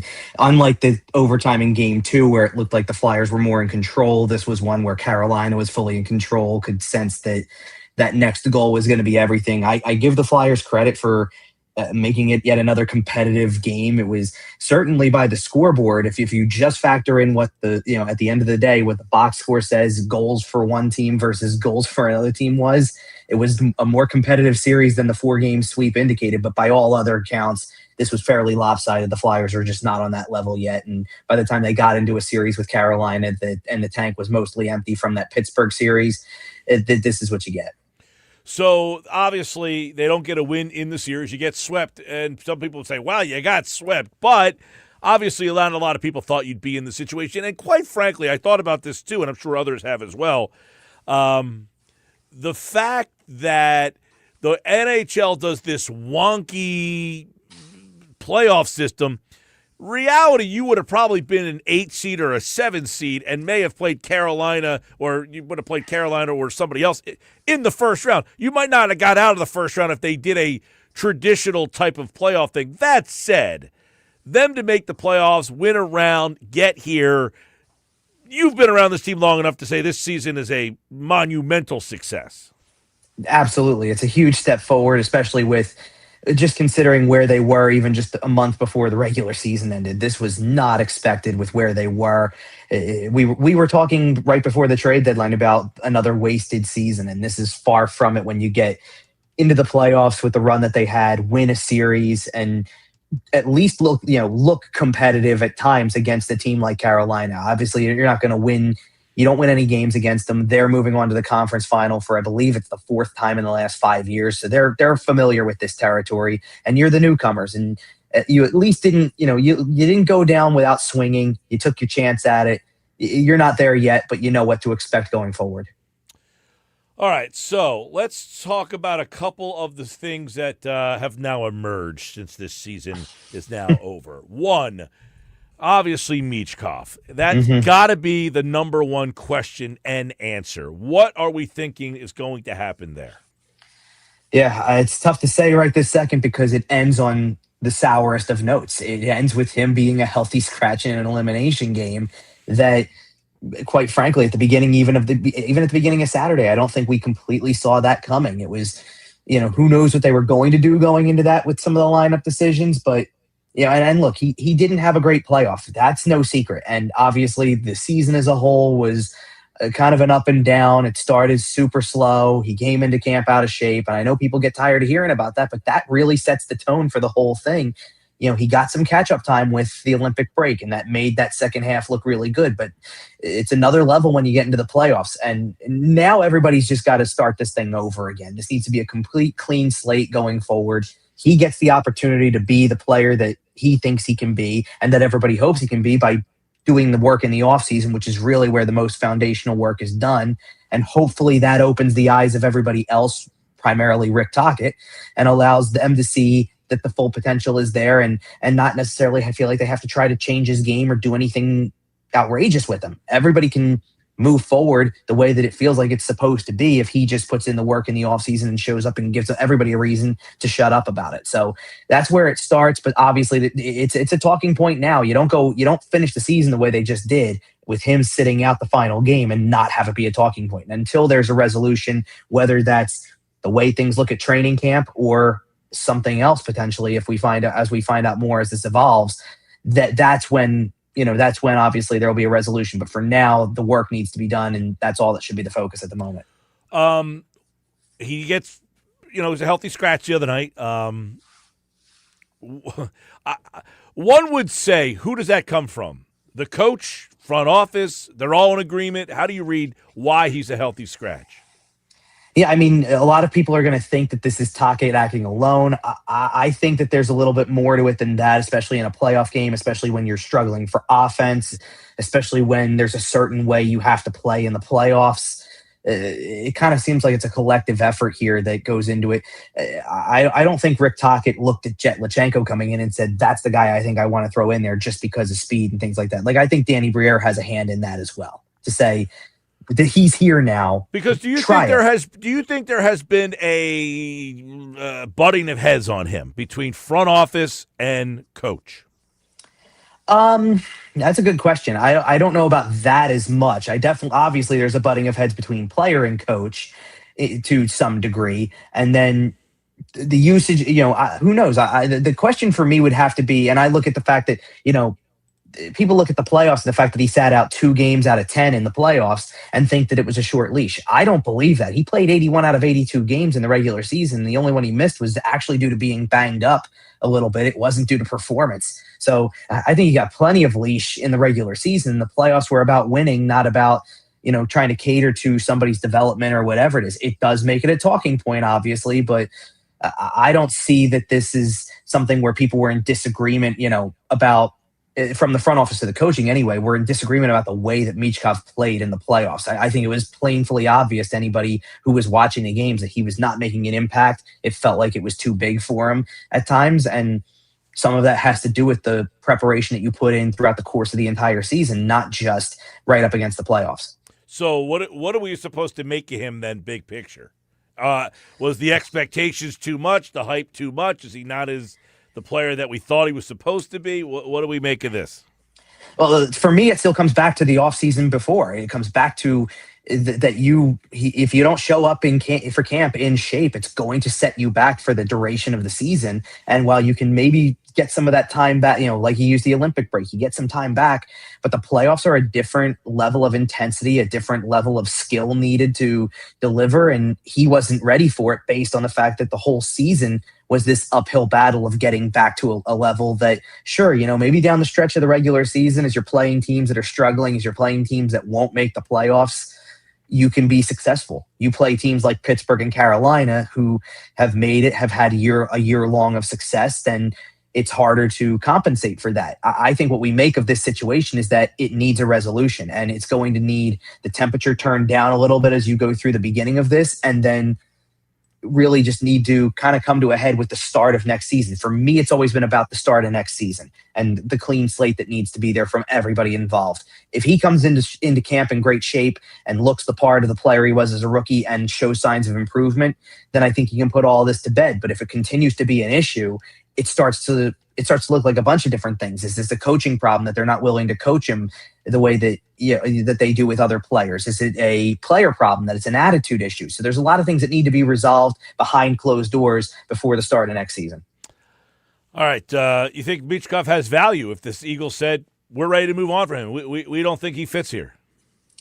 Tough to say at this time, because obviously when you're sitting out 2 playoff games and the team had success throughout the course of the playoffs to some degree, it does tank your value a little bit. So right now, I don't know if there's, unless you've got some, I've heard this out there before, unless you've really got something on him that warrants being traded, I wouldn't be trading him at this time. I think right now the issue it kind of needs to be, you go to everybody involved. This is where the front office really has to show the leadership here. You go to the coach, you go to the player and say, there's no other option but making this work. You've got to figure out the way to make it work.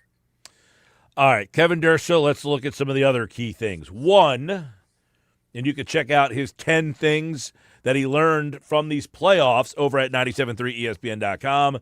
Dan Vladar, they have found the goaltender? To me, it feels like they have it. At least you don't have a question about it going into next season. He's only got 1 year left on his deal, correct? For right now, he does. Yes, there is a possibility that they visit that during the offseason and change that and give him an extension at some point. Because I know that they like him a lot, and they feel like he's certainly a viable starter for the next several years here, not just next year if they were to go that direction.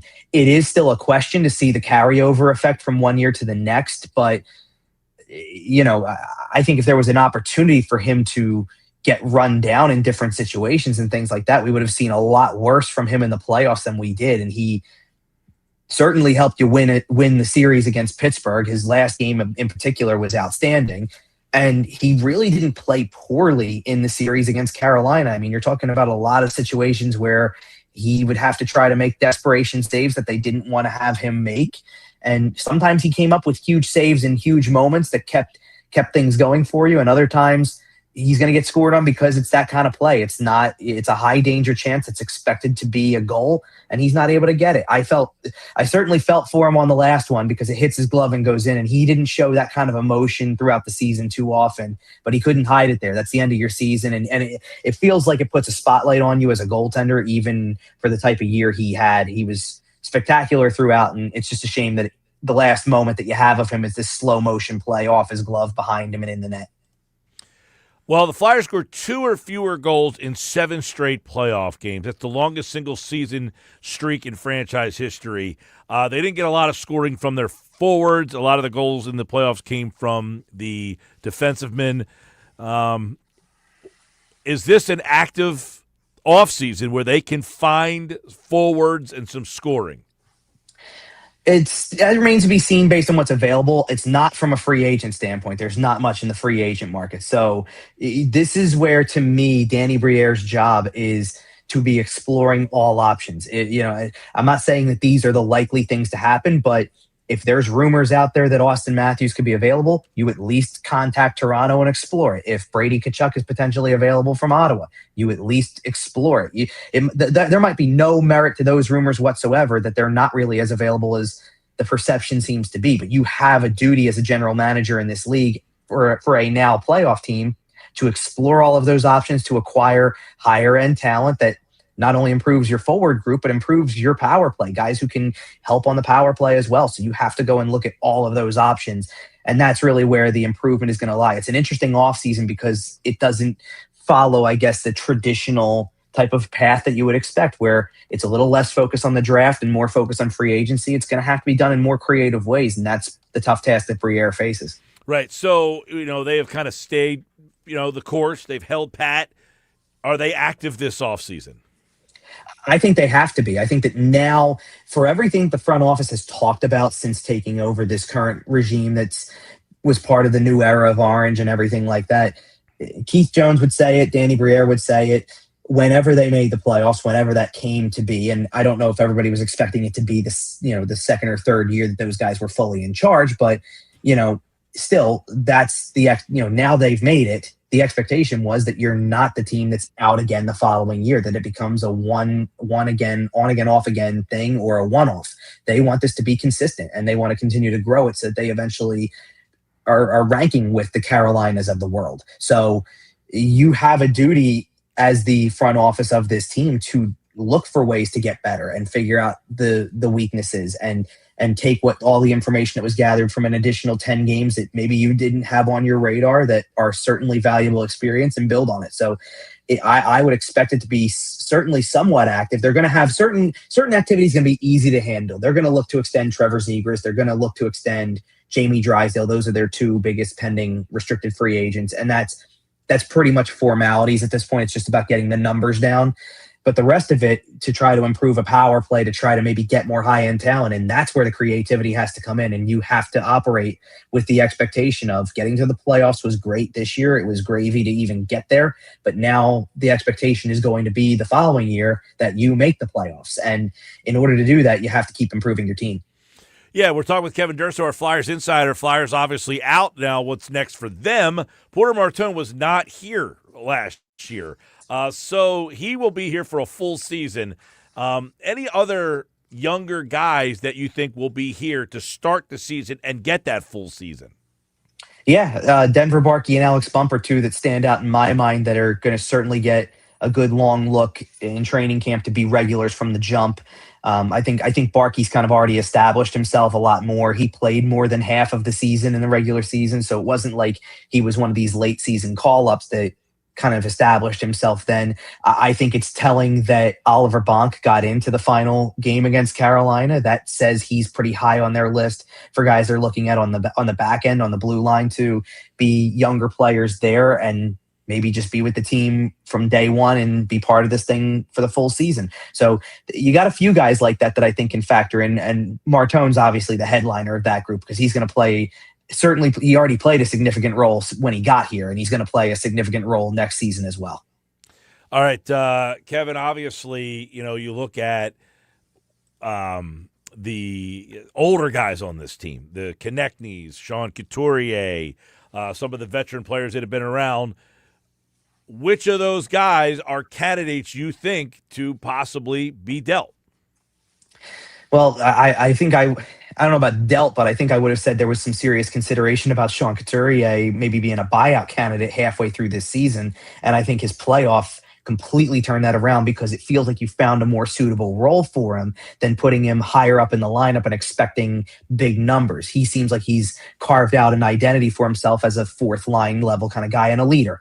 Konechny, I don't think is going to be dealt. He's got a no move. He was your leading scorer in terms of points during the regular season. Obviously, another playoff where the narrative for him is going to be that he's not a playoff performer, and that carries with you. So I hope that there's motivation there from his side. I think if you're thinking more along the type of veterans that, it's not that necessarily that veterans that could be dealt, but I think that you're looking at guys who played that were pickups later in the season that don't have much term attached to them. So Luke Glendening is an unrestricted free agent.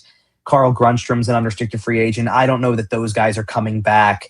I would say that the one guy who has term or who is expected to be, based on contract, expected to be on the roster next year that you might have questions about is Rasmus Ristolainen, because we're going to revisit that again until there's some other term attached to it or he's on another team, because he's got 1 year left on the contract. And I think you're starting to see that you're going to need to turn certain parts of the roster over from some of these veteran guys to the younger ones waiting in the wings. In addition to, I brought up Oliver Bonk as a younger guy who might get a longer look next season. You still have Emil Andre on the roster who is looking to find a more solidified position as well. And you've got a lot of guys like that. You acquired David Juracek for Bobby Brink at the trade deadline. And while we didn't see him in action in an NHL game this season, they have moved forward with his contract situation as if he's going to be in the NHL picture.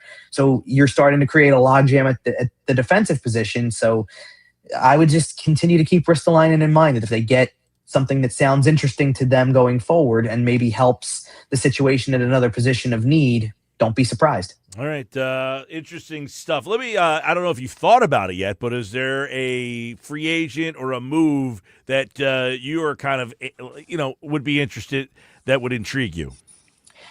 Well, the intriguing one for me is anybody, and I would say primarily at the center position or among the forward group, can you get that high-end player? And again, for me, it remains to be seen how serious some of these conversations and rumors are about some of those types of players. Whether the Austin Matthews rumors have legs, whether the Brady Tkachuk rumors have legs, that's what really remains to be seen. But I think that now that the Flyers have actually crossed over the threshold of being non-playoff team to playoff team this season, and didn't look like they were overly lacking in certain areas, just looked like they kind of need that next level of offensive ability, next level of skill.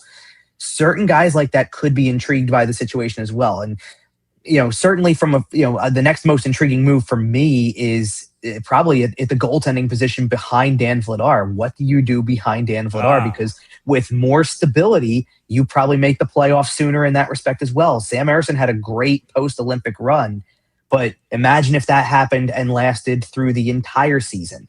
You would have way more wins for sure if you had more stable goaltending. And I would want to lean more on the idea that I don't have to put as much on Dan Vladar's shoulders. He missed some time this season at a couple different points, and you saw what happened when he did. I'd like to think that you don't even have to get that far with it where he's starting as many games in a row as he did until the playoffs, at least. I can certainly understand it in the playoffs, but leading up to it, I would want a more stable option potentially. Maybe they think that's still Aronson, but I would explore the market seriously on that one. All right, there you go. We will certainly be following the Flyers, and now they're going to have to do what a lot of these other teams do in this city.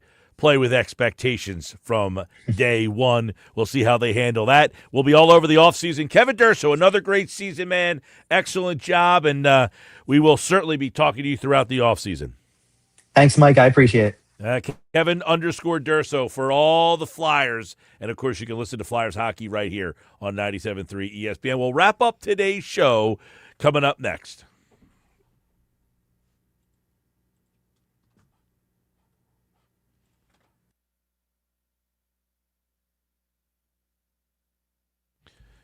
All right, Durso, good stuff there. My bad. I didn't know we were I thought we were going to a break there. Bad communication. My fault. But Durso breaking it all down. I blame your watch. Yeah, my watch is not in anymore. Yeah, Something's up there. Your watch is causing a lot of problems for you lately. It is. I didn't get this note. Can I mention how many times today, just today, folks, Mike says, I would have gotten this phone call sooner if my phone would have gone off. Yeah, my watch is usually, the reason for the watch is so that if somebody calls, because I don't ever have my ringer on, so that it lets me know. But he messaged me, don't go to break, and I didn't see it. So here we are. That'll do it for us. More on all this tomorrow. No Phils tonight, no nothing tonight. It's a quiet night in Philly sports. Take care, everybody.